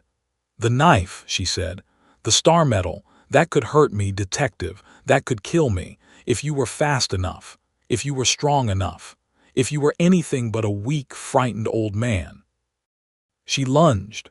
Booker sidestepped, the knife slashing out in a desperate arc. He felt it connect, felt the resistance of flesh, the give of muscle, and then he was past her, stumbling, turning to face her again. She was bleeding, not much, just a thin line of black blood on her side where the knife had grazed her, but bleeding. The star metal worked. It could hurt her. Emily, run, Booker shouted, moving to put himself between the creature and his daughter. Get out of here, run. She can't, the wolf woman said. She's bound, part of the ritual. If she runs, she dies anyway. If she stays, she dies later. Either way, her heart is mine. Booker looked at Emily. She was crying, tears streaming down her face, but she wasn't moving. Her feet were planted in the earth as if rooted there, and Booker saw the symbols then, carved into the dirt around her, glowing with a faint light that shouldn't exist. A circle, a binding. You can't have her, Booker said. I can and I will. The wolf woman stalked toward him, moving slowly now, savoring the moment. But first I'll take your heart, detective. I'll hold it in my hand while it beats its last. I'll show it to you, and then I'll take hers. She charged. Booker met her, the knife flashing in the morning light. They clashed, man and monster, father and nightmare, and Booker felt the force of her impact like a car crash. He was thrown back, hitting a tree with enough force to drive the air from his lungs, but he kept hold of the knife. The wolf woman was on him instantly, her claws raking at his chest. Booker twisted, the knife coming up, and felt it bite into her arm. She screamed, a sound like tearing metal, and drew back, cradling the wound. "It burns," she hissed. "The star metal burns." "Good," Booker gasped, pushing himself to his feet. "I'm going to burn you to ash." They circled each other, Booker holding the knife in a combat stance he hadn't used since his army days, the wolf woman nursing her wounded arm and watching him with new respect. "You're brave," she said. "I'll give you that, stupid but brave. If you were younger, if you were stronger, you might have a chance. But you're old, detective. Your body is failing, your reflexes are slow, and I am eternal." She attacked again, a blur of fur and claw. Booker defended, the knife a silver arc in the air, but he was slower than she was. A claw caught his shoulder, tearing through muscle and tendon, and his left arm went numb. Another caught his thigh, and he felt the hot rush of blood down his leg. He was losing, he knew it. She was playing with him, wearing him down, and when he was too weak to fight back, she would kill him. "Daddy," Emily's voice desperate. "Daddy, the chalice, use the chalice." The chalice. Booker had forgotten it, the blessed silver cup that Father O'Malley had given him. It was in his pocket, wrapped in cloth, heavy and cold. He couldn't fight her with the chalice, but maybe. The wolf woman lunged again. This time Booker didn't try to dodge. He let her hit him, let her claws sink into his chest, and he wrapped his arms around her, around that horrible, beautiful body, and held on. "What are you?" she started to say. Booker reached into his pocket and pulled out the chalice. He pressed it against her fur, against the wound in her arm where the star metal had cut her, and he felt the contact like an electric shock. The wolf woman screamed. It was a sound that Booker would hear in his nightmares for the rest of his life, a sound of agony and rage and something else, something that might have been recognition. The silver burned her. The blessing destroyed her. Where the chalice touched, her fur smoked and her flesh bubbled, and the smell of burning meat filled the air. "Let go," she screamed. "Let go of me." Booker held on. He held on even as her claws tore at his back, even as her teeth closed on his shoulder, even as the pain threatened to drive him unconscious. He held on, pressing the chalice deeper into her wound, feeling the heat of it through the cloth that wrapped it. "Die," he whispered, "just die." She broke free. With a surge of strength that sent Booker flying, she threw him off and he crashed to the ground, the chalice falling from his fingers and rolling away. He tried to reach for it, but his body wouldn't move. His back was shredded, his shoulder was broken, and he could feel his blood pooling beneath him. The wolf woman stood over him, her body smoking, her face twisted in a mask of pain and fury. The chalice had done damage, serious damage. Half her face was burned away, showing the bone beneath, and her arm hung useless at her side. You hurt me," she rasped. "No one has hurt me in 50 years. "I'll do worse," Booker gasped. "No," she raised her good arm, the claws extended. "You die now, and your daughter, she dies tonight, and your friend."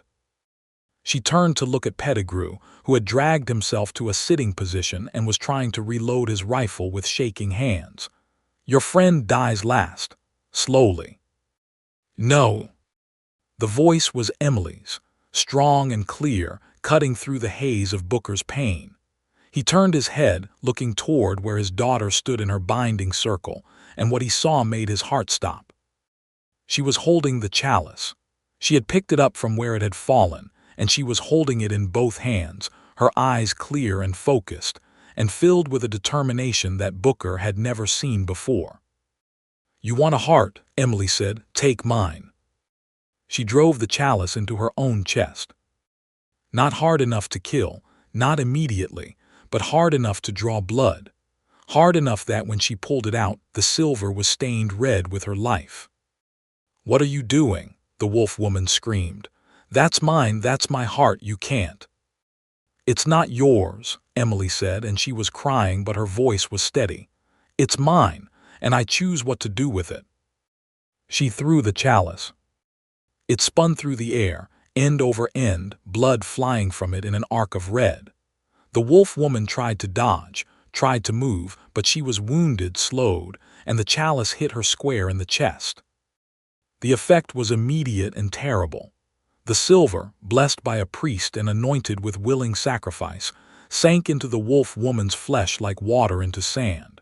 She screamed, a sound that seemed to echo across the world, that made the trees shake and the birds take flight, and she staggered back, clutching at the cup that was now embedded in her chest. "No," she whispered. "No, no, no, not like this, not by a child's hand, not by willing blood." She fell to her knees. The fur began to recede, peeling away from her body like it was being burned from within. The bones beneath twisted, reshaping themselves, and Booker watched in horror and fascination as the wolf's body collapsed into something human. A woman, an old woman, her face lined and her hair white, her body emaciated and covered in scars. She looked up at Booker with eyes that were no longer green gold but faded and blue and filled with centuries of pain. "I'm sorry," she whispered. "I'm so sorry, I didn't mean." Then she collapsed, the chalice falling from her chest and rolling away, and she was still. Booker lay there, bleeding, watching the sun climb higher in the sky. Emily had broken free of her circle. The binding had failed when the wolf woman fell, and she was running toward him, her hands pressing against his wounds, her tears falling on his face. "Daddy, please, please don't die, please." "I'm not dying," Booker lied. "Help, Pettigrew." But Pettigrew was already standing, his hand pressed against his chest, his face pale but determined. "I'm fine," he said. "I've had worse." "Liar," Booker managed. "Yeah, but I'm breathing." They sat there in the clearing, surrounded by hearts and blood and the body of a woman who had been a monster and might once have been human. Booker looked at the dead wolf woman and felt no triumph, only exhaustion and a strange, hollow sadness. "She was like us once," he said. "She was human." "And she chose to become that," Pettigrew said. "She made a bargain, she knew the price." "What happened to her?" Emily asked, her voice small. "When she died, what happened?" Booker didn't answer. He didn't know. But he thought of Marie Laveau's words about the door between worlds, and he wondered if the wolf woman's spirit had found the freedom she had been seeking, or if she had simply traded one prison for another. They left the clearing as the morning sun reached its peak. Booker was weak from blood loss, leaning on Emily and Pettigrew for support, but he refused to let them carry him. He walked out of those woods under his own power, and he didn't look back. Behind them, the body of the wolf woman lay still in the clearing, and as the sun touched her skin, she began to crumble. Flesh turned to dust. Bones turned to ash. By nightfall, there would be nothing left but the chalice, and even that would be changed. The silver darkened, the blessings erased, the magic spent. The wolf woman of Mobile was dead. But in the darkness of the plateau woods, where the cypress roots drank deep from ancient waters, something stirred. Something that had been waiting. Something that had been promised 30 hearts and had received only 29. The door had not opened. The ritual was incomplete. But the blood moon was still to come, and there were other ways to open doors. Other monsters with other hungers. They carried Frank Booker out of the plateau woods on a makeshift stretcher constructed from Pettigrew's jacket and 2 sturdy branches. The old Marine had cut them himself, his hands steady despite the wounds in his chest, his face set in a mask of grim determination that spoke of other battlefields in other jungles, other men he had carried to safety or buried where they fell. Emily walked beside the stretcher, her hand in her father's, her eyes fixed on the path ahead. She didn't look back. She didn't need to. The image of the wolf woman was burned into her memory, that beautiful, terrible face, those glowing eyes, the moment when the chalice had struck and the monster had become merely a dying woman. But something bothered her. Something she couldn't name. The binding circle in the clearing. The symbols carved into the earth. The wolf woman's words about a door, about the Lawa, about the old gods waiting in the spaces between worlds. It wasn't over. She knew it in her bones, in the way her blood still sang with the memory of the chalice's touch, in the way the woods seemed to watch them go with patient, hungry eyes. "She's not really dead," Emily said softly, as they reached the edge of the tree line. Booker turned his head to look at her. His face was gray with pain and blood loss, but his eyes were sharp. "What do you mean?" "The ritual, she needed 30 hearts. She only had 29. The door is still closed, but something wants it open.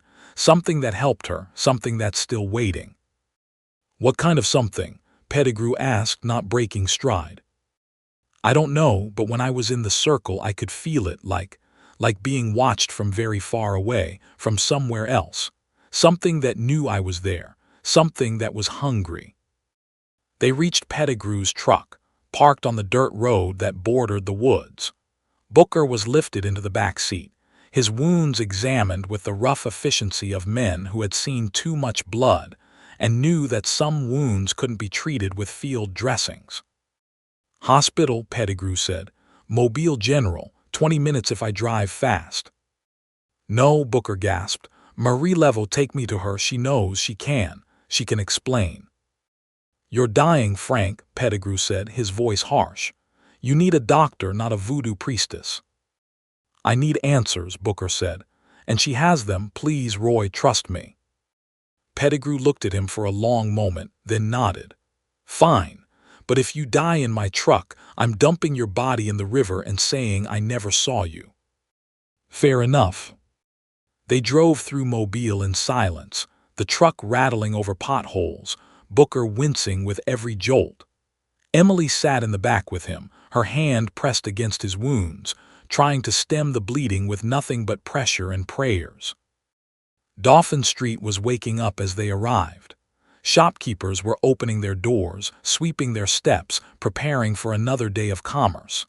The antique shop was still closed, its windows dark, but when Pettigrew pounded on the door, it opened immediately.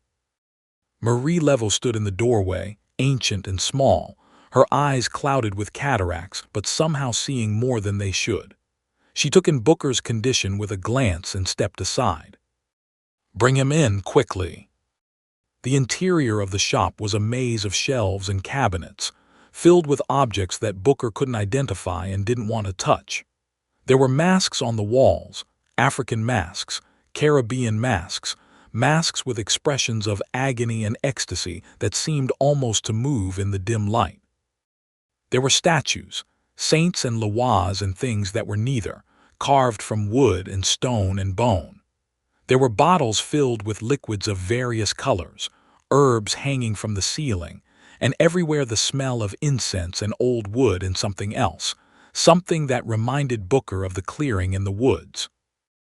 They laid Booker on a table in the back room, clearing away books and scrolls to make space.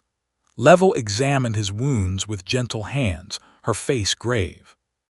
"The Loup-Garou did this." "Yes." "And the girl, Emily, she used the blessed chalice." "Yes." Level's face went pale. "Foolish child, brave but foolish, the blood of willing sacrifice. Do you know what that does? Do you know what you've awakened?" "Tell me," Booker said. The wolf woman was a servant, a tool. She made a bargain with Baron Samedi, the lord of the cemetery, the keeper of the crossroads between life and death. In exchange for her transformation, she promised him 30 hearts, 30 souls to feed the door, 30 lives to weaken the barriers between worlds. "But she only had 29, Emily said. "She didn't get me." "No," Levo agreed. "But when you offered your blood willingly, freely, you completed a different kind of sacrifice. Not the sacrifice of the wolf woman taking lives by force, but the sacrifice of the Lawa themselves, the willing gift, the blessed offering." "I don't understand." "You opened the door, child, not the wolf woman. You, with your blood and the silver and your willing heart, you opened a crack, A small one, but enough. Enough for things to begin slipping through. Booker tried to sit up, but the pain drove him back down. What things? The things the wolf woman was supposed to let through. The hungry dead, the spirits of those she killed, the souls bound to her service. Level moved to a shelf and took down a book, old, bound in leather, its pages yellowed with age. For 50 years she has been collecting hearts. Each heart she took, she bound to herself. 29 souls trapped in her service, unable to move on, and now they are free, but not truly free. They are here in Mobile, hungry, angry, and they know who killed their mistress. Emily, Booker breathed. They're after Emily. They're after all of you, Levo corrected. But yes, the girl who broke the cycle, the girl who spilled willing blood. She has power now, whether she wants it or not. She is marked. She is changed. What do we do? Pettigrew asked. He had been silent, standing by the door with his rifle in his hands, but now he stepped forward. How do we stop them? You don't, Levo said. Not alone. The door is open. The dead are walking. The only way to close it is to complete the ritual properly, or to find something strong enough to seal it from the other side.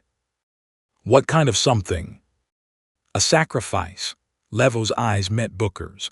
A willing soul, someone who will walk through the door and hold it closed from within. No, Emily said immediately. No, I won't let. Not you, child, Levo said gently. You're needed here. The blood you spilled has given you sight. You can see them now, the dead, the hungry ones. You can help others avoid them, but someone must seal the door, someone with strength, someone with will. She looked at Booker, then at Pettigrew. You're saying one of us has to die, Pettigrew said. I'm saying one of you has to walk through the door, Levo corrected. Death is different there. The spirit lives on. The soul endures, but the body is left behind, and you cannot return. Once you seal the door, you are trapped on the other side, forever. I'll do it, Booker said. Daddy, no. I'm dying anyway, Booker said, managing a weak smile. Look at me. I've lost too much blood. My back is shredded. I wouldn't survive the hospital, at least this way. At least this way I can do something. I can save you. I can save Mobile. You're not dying, Pettigrew said, his voice rough. Not yet. I've seen men worse than you walk away. You've got fight left in you, Frank Booker. Don't give up now. Someone has to do it, Roy, and I'm already halfway there. Then I'll go with you, Pettigrew said. Everyone turned to look at him. I'm 70 years old, the old Marine said. I've got one lung, a bad heart, and more scar tissue than normal skin.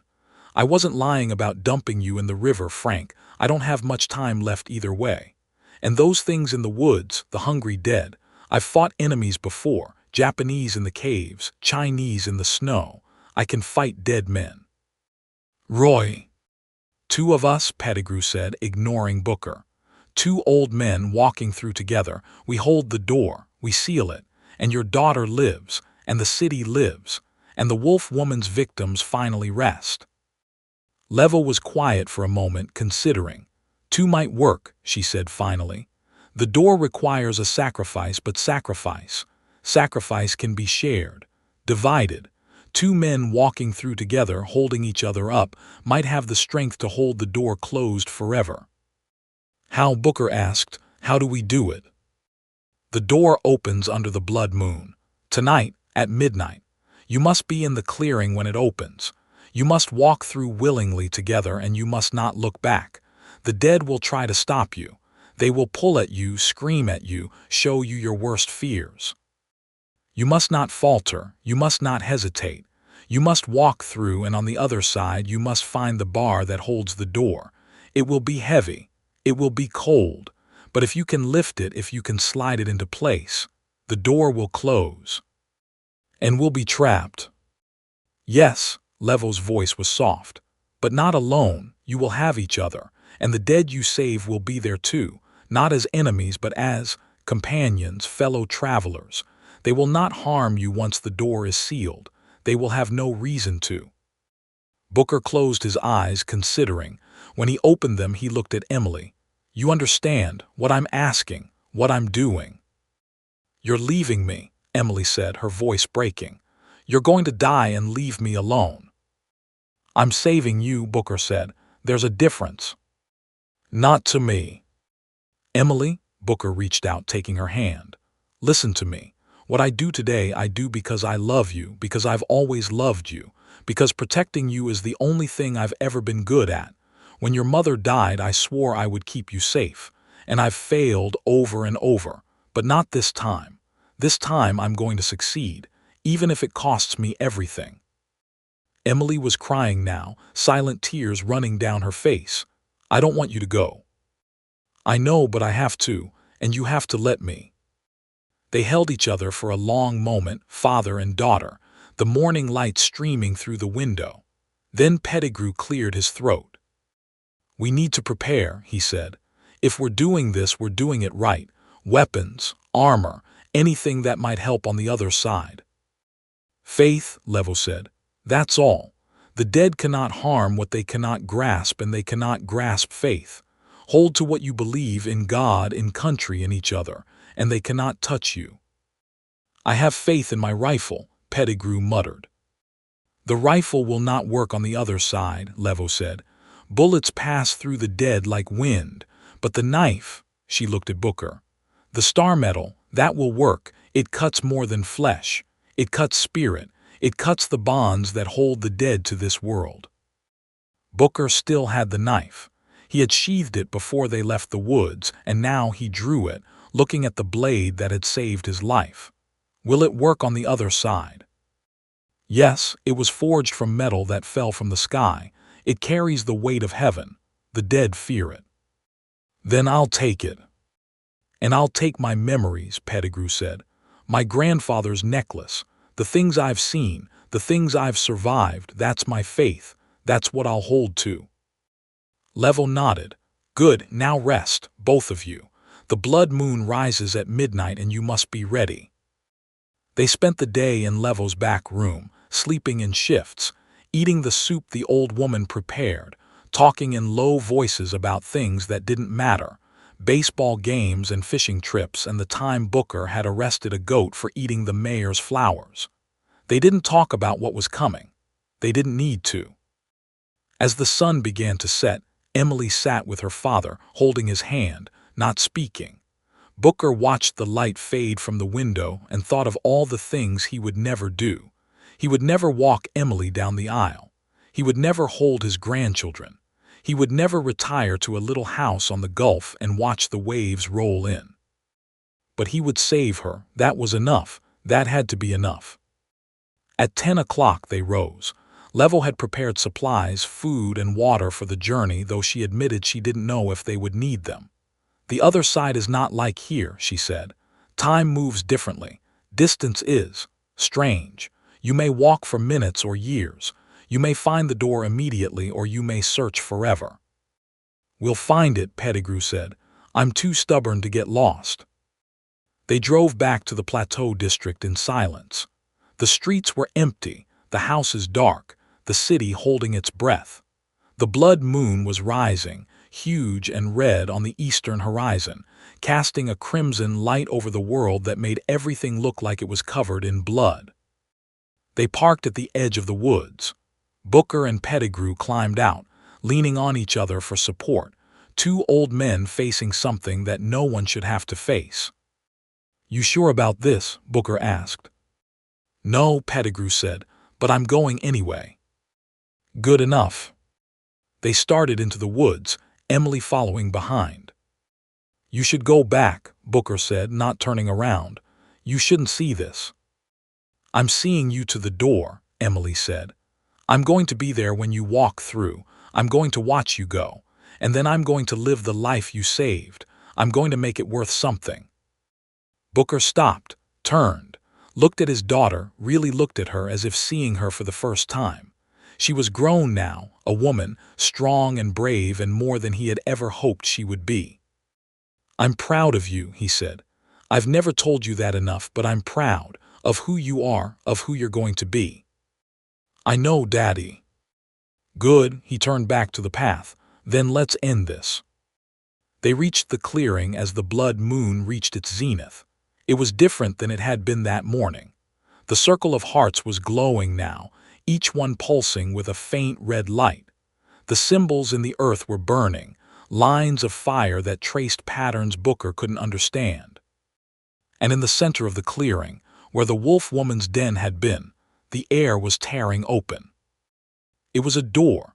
There was no other word for it. A rectangle of darkness, taller than a man, wider than outstretched arms, hanging in the air like a wound in reality. Through it, Booker could see something, a landscape of gray and red, a sky that was not a sky, a ground that shifted and flowed like water. And around the door, the dead were waiting. They were shadows mostly, shapes that flickered at the edge of vision, here and then gone, never quite solid enough to touch. But Booker could feel them. The hunger, the rage, the desperate need to be alive again, to have what the living had, to tear it away from them. "They're here," Emily whispered. "I know," Booker said. He drew the star metal knife. It glowed in the moonlight, silver white against the red. Pettigrew stood beside him, his hand on Booker's shoulder. Together. Together. They walked into the clearing. The dead surged forward, clawing at them, pulling at them, but the knife kept them back. Where its light touched, the shadows recoiled, screaming soundlessly. "You can't have her," one of the shadows screamed, a woman's voice high and desperate. "She was mine, her heart was mine." "I'm sorry," Booker said, not knowing who he was apologizing to. "I'm sorry for what happened to you, but you have to let go, you have to move on." "We can't," another voice, a man's this time, deep and broken. "She bound us, she trapped us. There's nowhere else to go." "There is now," Booker said. "The door is open, walk through, be free." "It's a trap," a third voice screamed. "The other side is worse, the other side is forever."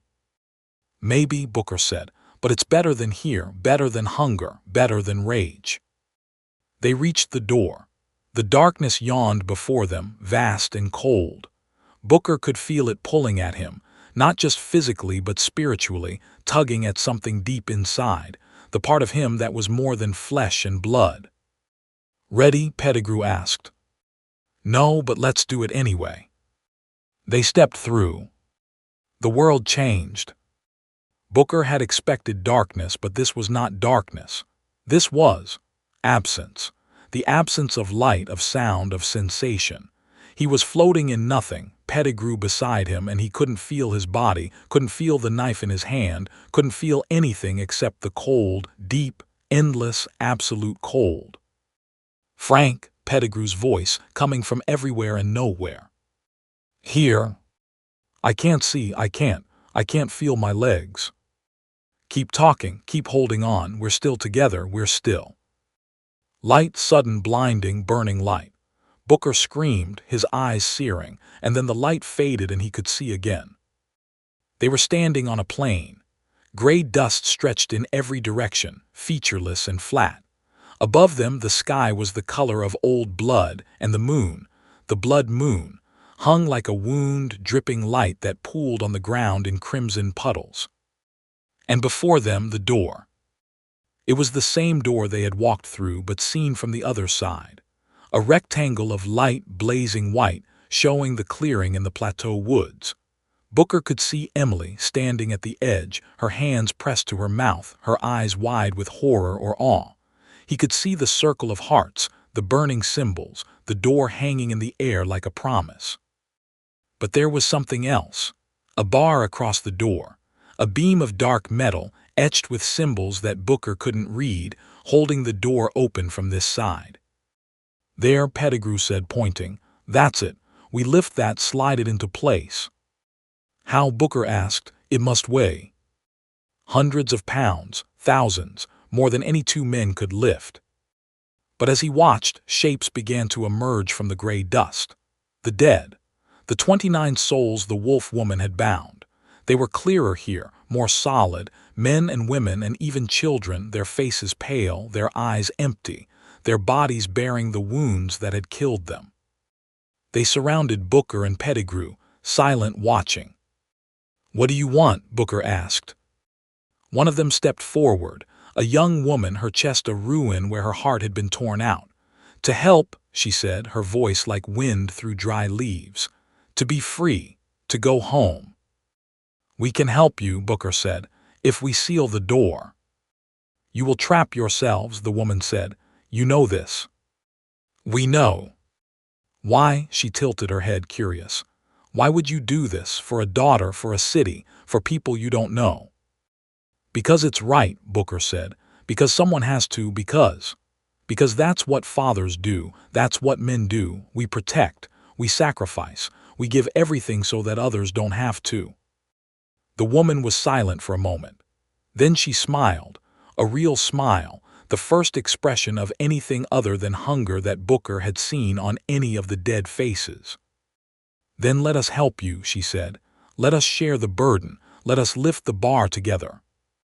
She reached out, her hands solid now, real, and took Booker's. Her skin was cold but not unpleasant, like stone on a winter morning. One by one the other dead approached.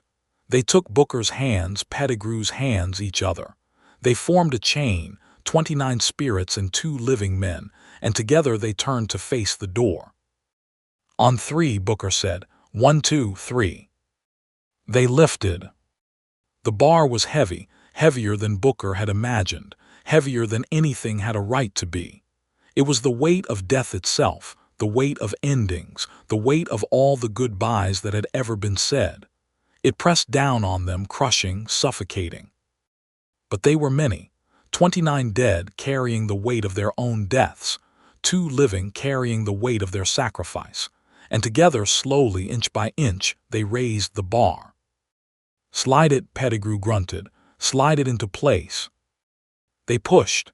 The bar moved, scraping across the frame of the door, and Booker could feel the wrongness of it, the way reality itself seemed to resist. This door was not meant to be closed. It had been opened by blood and magic, and closing it would take more than strength. It would take will. I believe, Booker gasped, pushing harder. I believe in life, I believe in death, I believe in what's right, I believe in protecting the innocent, I believe. The bar clicked into place. The door slammed shut. The world shook. The gray plane trembled. The blood moon above flared and dimmed and flared again, and Booker felt himself falling, tumbling through space and time and everything in between. He hit the ground, hard, solid ground, and when he opened his eyes he was in the clearing, the real clearing, the plateau woods under the Alabama sky. Emily was kneeling over him, crying, "Daddy, Daddy, you're back, you're—" "No," Booker said, and his voice sounded wrong, distant, echoing. "No, Emily, we're not back, we're still there. We sealed the door, we're trapped. But you're here, I can see you, I can touch you." "Ghost," Pettigrew said, sitting up beside Booker. His body was translucent, Booker realized, light passing through it. "We're ghosts now, Frank, memories, echoes, the part of us that mattered." "I don't understand," Emily said. "We sacrificed our lives," Booker said. "Our futures. We gave them to seal the door, but something came back, a piece of us, enough to say goodbye." He stood, floated, really, his feet not quite touching the ground. He looked at his hands, at his body, and saw the gray dust of the other side clinging to him like ash. "How long?" he asked. "Not long," a voice said. Marie Leveau stepped into the clearing, her ancient face sad and knowing. "The sacrifice is complete. The door is sealed, but the spirits who helped you, they are free now. They have moved on. And you are anchors, tethered to this world by love and duty, but even anchors drag, even anchors sink." "How long?" Booker asked again. "Minutes, hours at most. The sun will rise and you will fade." "Then let's make the most of it," Pettigrew said. He looked at Emily. "Your father's a good man, the best I've known, don't forget him." "I won't," Emily promised. "I swear I won't." They sat in the clearing as the blood moon set and the false dawn began to lighten the eastern sky. Booker told Emily everything, stories of her mother, of his own childhood, of the cases he had solved and the ones he had failed. He told her he loved her, over and over, until the words became a mantra, a prayer. And when the sun finally crested the horizon, painting the world in gold and pink, Booker felt himself beginning to fade. "It's time," he said. "No," Emily whispered. "Not yet, please." "It's okay," Booker said. "I'm not afraid. Roy's with me. We're going to be okay." Where are you going?" "Somewhere else, somewhere. Somewhere the dead go when they're done. I don't know, but it's not bad, Emily. It's not bad. I can feel it. It's peaceful." "Daddy." "Be good, be happy. Live, Emily. That's all I ask, just live." He faded. They both did, Booker and Pettigrew, two old men who had given everything for others. They faded like mist in the morning sun, becoming lighter, thinner, until they were barely visible at all. The last thing Booker saw was Emily's face, tear-streaked but determined. The last thing he heard was her voice, promising to live. Then the sun touched the clearing, and Frank Booker was gone. Emily Booker stood alone in the clearing as the sun rose, watching the place where her father had vanished. The air was still, the birds silent, and for a moment she could almost believe that none of it had happened, that the wolf woman was a nightmare, the door a hallucination, her father's sacrifice a dream from which she would soon wake. But the circle of hearts was still there, 29 of them, now dark and empty, hanging from the trees like obscene fruit. The symbols carved into the earth had stopped burning, but they remained, etched deep into the soil. And on her chest, where she had driven the chalice into her own flesh, there was a scar. She touched it now, feeling the raised skin, the phantom memory of pain. It was shaped like a crescent moon or like a claw, like the mark of something that had touched her and left a piece of itself behind. Marie Level stood at the edge of the clearing, watching her with ancient, knowing eyes. "You're marked," the old woman said. "The blood you spilled, the sacrifice you made, it changed you." "Changed me how?" "You can see now, the things between worlds, the doors that shouldn't be opened, the hungry things that wait in the dark." "I don't want to see them." "It doesn't matter what you want, child. It is done." Emily turned to face her. "What happens now? The wolf woman is dead, the door is sealed, my father," her voice broke. "My father is gone, what happens now?" "Life," Level said. "You go on, you live, you love. You have children and you tell them stories and you watch them grow. And when the time comes, you pass on what you know. Because the wolf woman was not the first Emily Booker. She will not be the last. There are other doors, other bargains, other monsters wearing human faces. And I'll see them." "You will see them, you will know them, and when the time comes you will stop them." Emily looked at the clearing one last time, at the circle of hearts, the scorched earth, the place where two men had vanished into legend. Then she turned and walked away. She didn't look back. The days that followed were a blur of activity and grief. The police had questions about the bodies in the woods, about Detective Booker's disappearance, about the antique dealer who claimed to know nothing but somehow had answers for everything. Emily answered as best she could, telling fragments of the truth wrapped in lies, knowing that no one would believe the whole story. The official report called it a murder-suicide cult ritual. Detective Frank Booker and Roy Pettigrew had tracked the killer, a woman named Eleanor Vance, who had escaped from a mental institution in 1920 and lived in the woods for 50 years, to her lair. In the confrontation, both men were killed, as was Vance. Emily Booker had been held captive but escaped. It was neat, it was clean, it was wrong. But it was also over. The murders stopped. The wolf woman of Mobile became a legend, a ghost story told by children on Halloween, a cautionary tale about the dangers of the woods. Emily tried to move on. She quit her job at the library. She couldn't walk past the window where she had seen that face, that smile, without shaking. She moved to a new apartment on the other side of town, as far from the Plateau district as she could get. She changed her name, her hair, her habits. But she couldn't change what she saw. It started small. A shadow in the corner of her vision that moved when she turned her head, a whisper in an empty room, a feeling of being watched, of being hunted that followed her everywhere she went. Then it got worse. She saw them, the things between worlds, the hungry dead that the wolf woman had bound. They were free now, drifting through Mobile like fog, looking for new hosts, new ways to touch the living. Most people couldn't see them, but Emily could. She saw them in the grocery store, clinging to the shoulders of tired mothers. She saw them in the hospital, hovering over the beds of the dying. She saw them in the cemetery, dancing among the headstones, waiting for something she didn't understand. And sometimes, late at night, she saw something else. A wolf standing at the edge of her vision, watching her with green-gold eyes, not attacking, not hunting, just watching. Waiting. 5 years passed. Emily Booker became Emily Sawyer. She had married briefly, a man who couldn't understand why she woke screaming in the night, who left when she started talking to people he couldn't see. She had a job now, a real one, working for a small newspaper in Montgomery, writing human interest pieces and obituaries. She was good at obituaries. She knew what to say, what to leave out. She understood grief. The scar on her chest had faded to a pale line, barely visible, but on nights of the full moon it ached.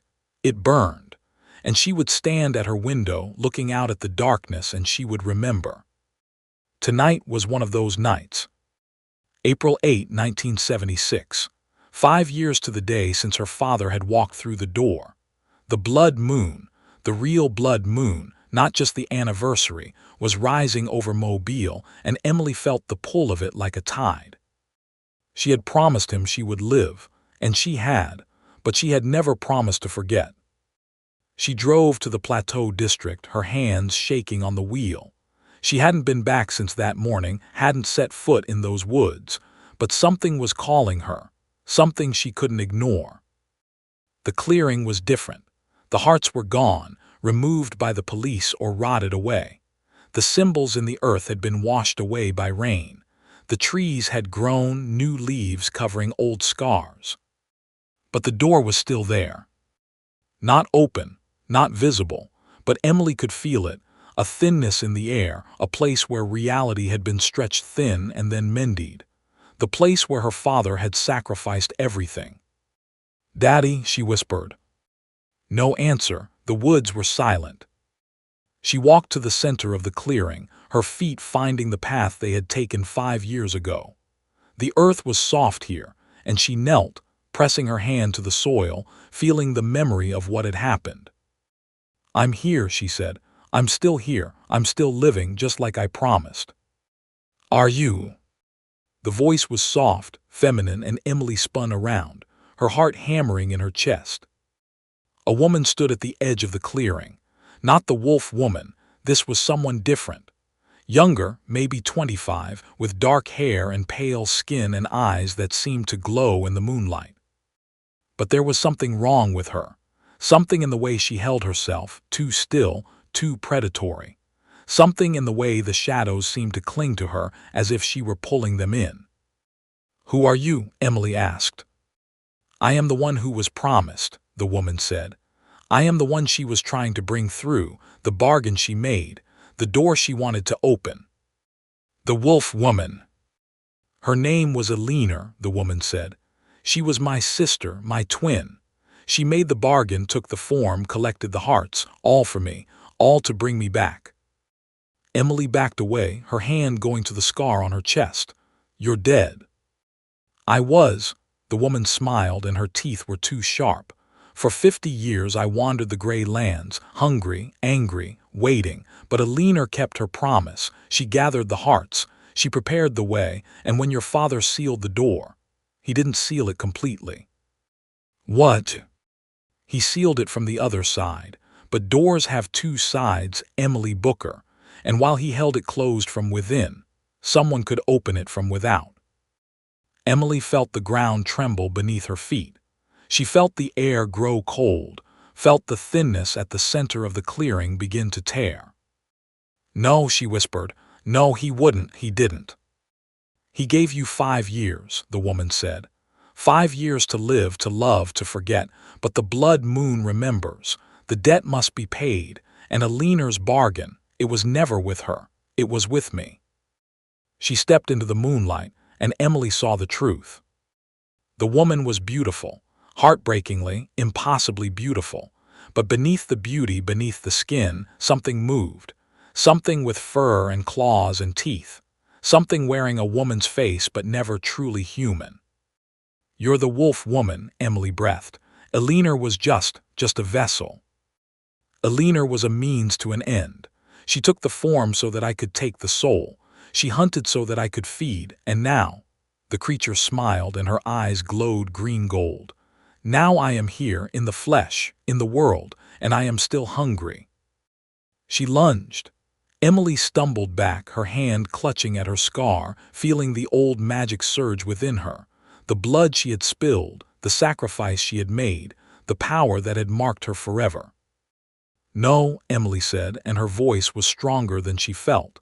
"You don't get to have me. You don't get to take anything else." "I already have," the creature said. "I have your father's soul, I have your friend's courage.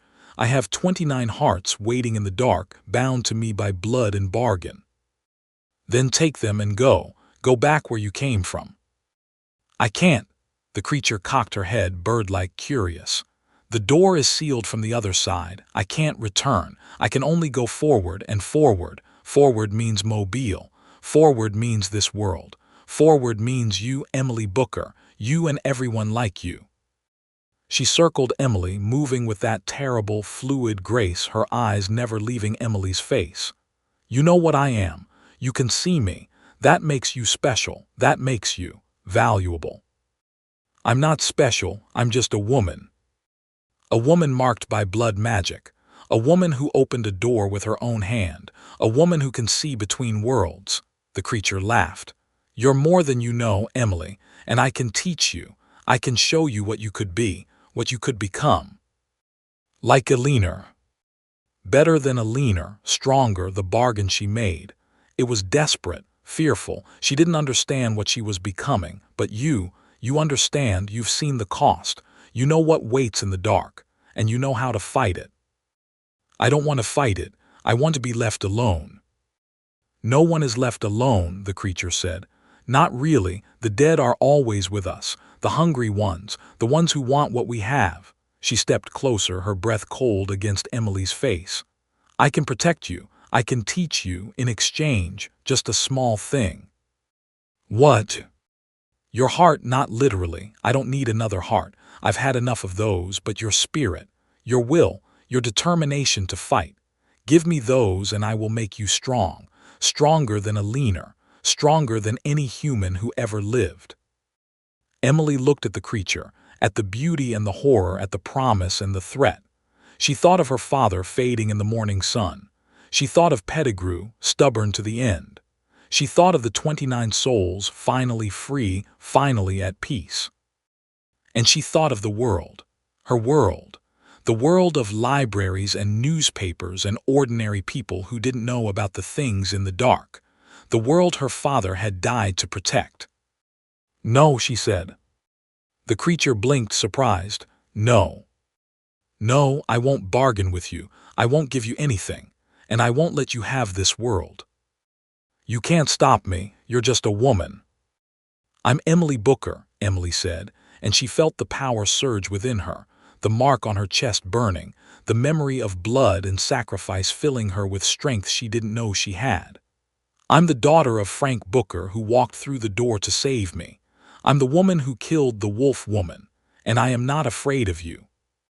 She moved, faster than she should have been able to move, faster than human muscles allowed. She struck the creature, not with her hands but with her will, with the power of the mark, with the memory of every sacrifice that had been made for her. The creature stumbled back, surprise turning to rage.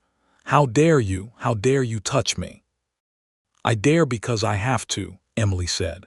"Because someone has to, because this is my world and you're not welcome in it." They fought, not with claws and teeth, though the creature had those aplenty, not with guns or knives, though Emily wished she had them. They fought with will, with spirit, with the raw power of belief against the ancient hunger of something that had never been human. Emily could feel the creature in her mind trying to find her fears, her weaknesses, her doubts. She could feel the whispers, "Give up. You can't win. You're alone. You're weak." But she pushed them back. She remembered her father's voice. "Be good, be happy, live." And she fought. The clearing shook. The air tore. The sealed door, began to crack, to splinter, to open once more. And through the opening, Emily could see them. Her father, Roy Pettigrew, the 29 souls shining like stars in the darkness. "Daddy," she screamed. "Emily," his voice distant but clear. "What are you doing? Close the door, seal it again." "I can't, she's too strong." "You're stronger," Frank Booker said. "You always were. Remember who you are, remember what you are. Remember the blood, remember the sacrifice, remember love." Love. Emily felt it surge within her. Not the love of a daughter for a father, though that was there. Not the love of a woman for a man, though she had known that too. But love itself. The pure, bright, burning thing that made sacrifice possible. That made life worth living. That made death bearable. She reached into the door, into the crack between worlds, and she grabbed hold of the bar. It was cold, it was heavy. It was the weight of death and endings and goodbyes, but she was strong. She was Emily Booker, daughter of heroes, marked by magic, filled with love. She lifted. The creature screamed. "No, no, you can't. The door must stay open. I must stay. I am promised, I am." "You are nothing," Emily said, her voice echoing with power. "You are hunger, you are greed. You are the absence of love, and I cast you out." She slammed the bar into place. The door sealed, the crack closed, and the creature, the wolf woman, the true wolf woman, the thing that had worn Eleanor's face and her sister's hunger, was torn away, screaming back into the darkness where she belonged. Emily fell to her knees, exhausted, empty, the last of her strength spent. She looked at the sealed door, at the place where her father had stood, where he still stood, watching her with love and pride. "You did it," he said, his voice barely a whisper. "You saved them. You saved everyone." "I couldn't save you," Emily whispered back. "You never needed to. I'm already saved. I'm already free, and now I can rest." "Will I see you again?" "Someday," Frank Booker said, and he was smiling. "When you're old and tired and ready to rest yourself, I'll be waiting. Roy, too, will be here." "I love you, Daddy." "I love you too, Emily. Now go live, be happy." He faded. The door faded. The gray light of the other side vanished, and Emily was alone in the clearing, the sun rising, the world saved. She stood, she walked out of the woods. She didn't look back. In the weeks that followed, the press register ran a story about strange lights in the Plateau district and possible gas leak hallucinations. Emily didn't correct them. She didn't need to. The truth was hers to keep, hers to remember, hers to pass on when the time came. She moved back to Mobile. She took her old name back. She started working at the library again, the same library where she had been taken, and she didn't fear the windows anymore. She could still see them, the things between worlds, the doors that shouldn't be opened, the hungry dead that wandered the streets. But now she knew what to do. She knew how to fight. She knew that love was stronger than hunger, that sacrifice meant more than fear, that the light would always find a way to conquer the dark. Sometimes, late at night, she would stand at her window and look at the moon, and she would remember her father, and she would remember the wolf woman, and she would remember that the world was full of monsters, but it was also full of heroes. And she was one of them. The wolf woman of Mobile was gone. The door was sealed. The sacrifice was complete. But Emily Booker knew in her heart that there would be other monsters, other doors, other battles to fight. And when they came, she would be ready. Because she was marked, because she could see, because she was her father's daughter. And because love, in the end, was always stronger than fear. Thank you for listening to tonight's stories. If you enjoyed them, please leave a like and subscribe.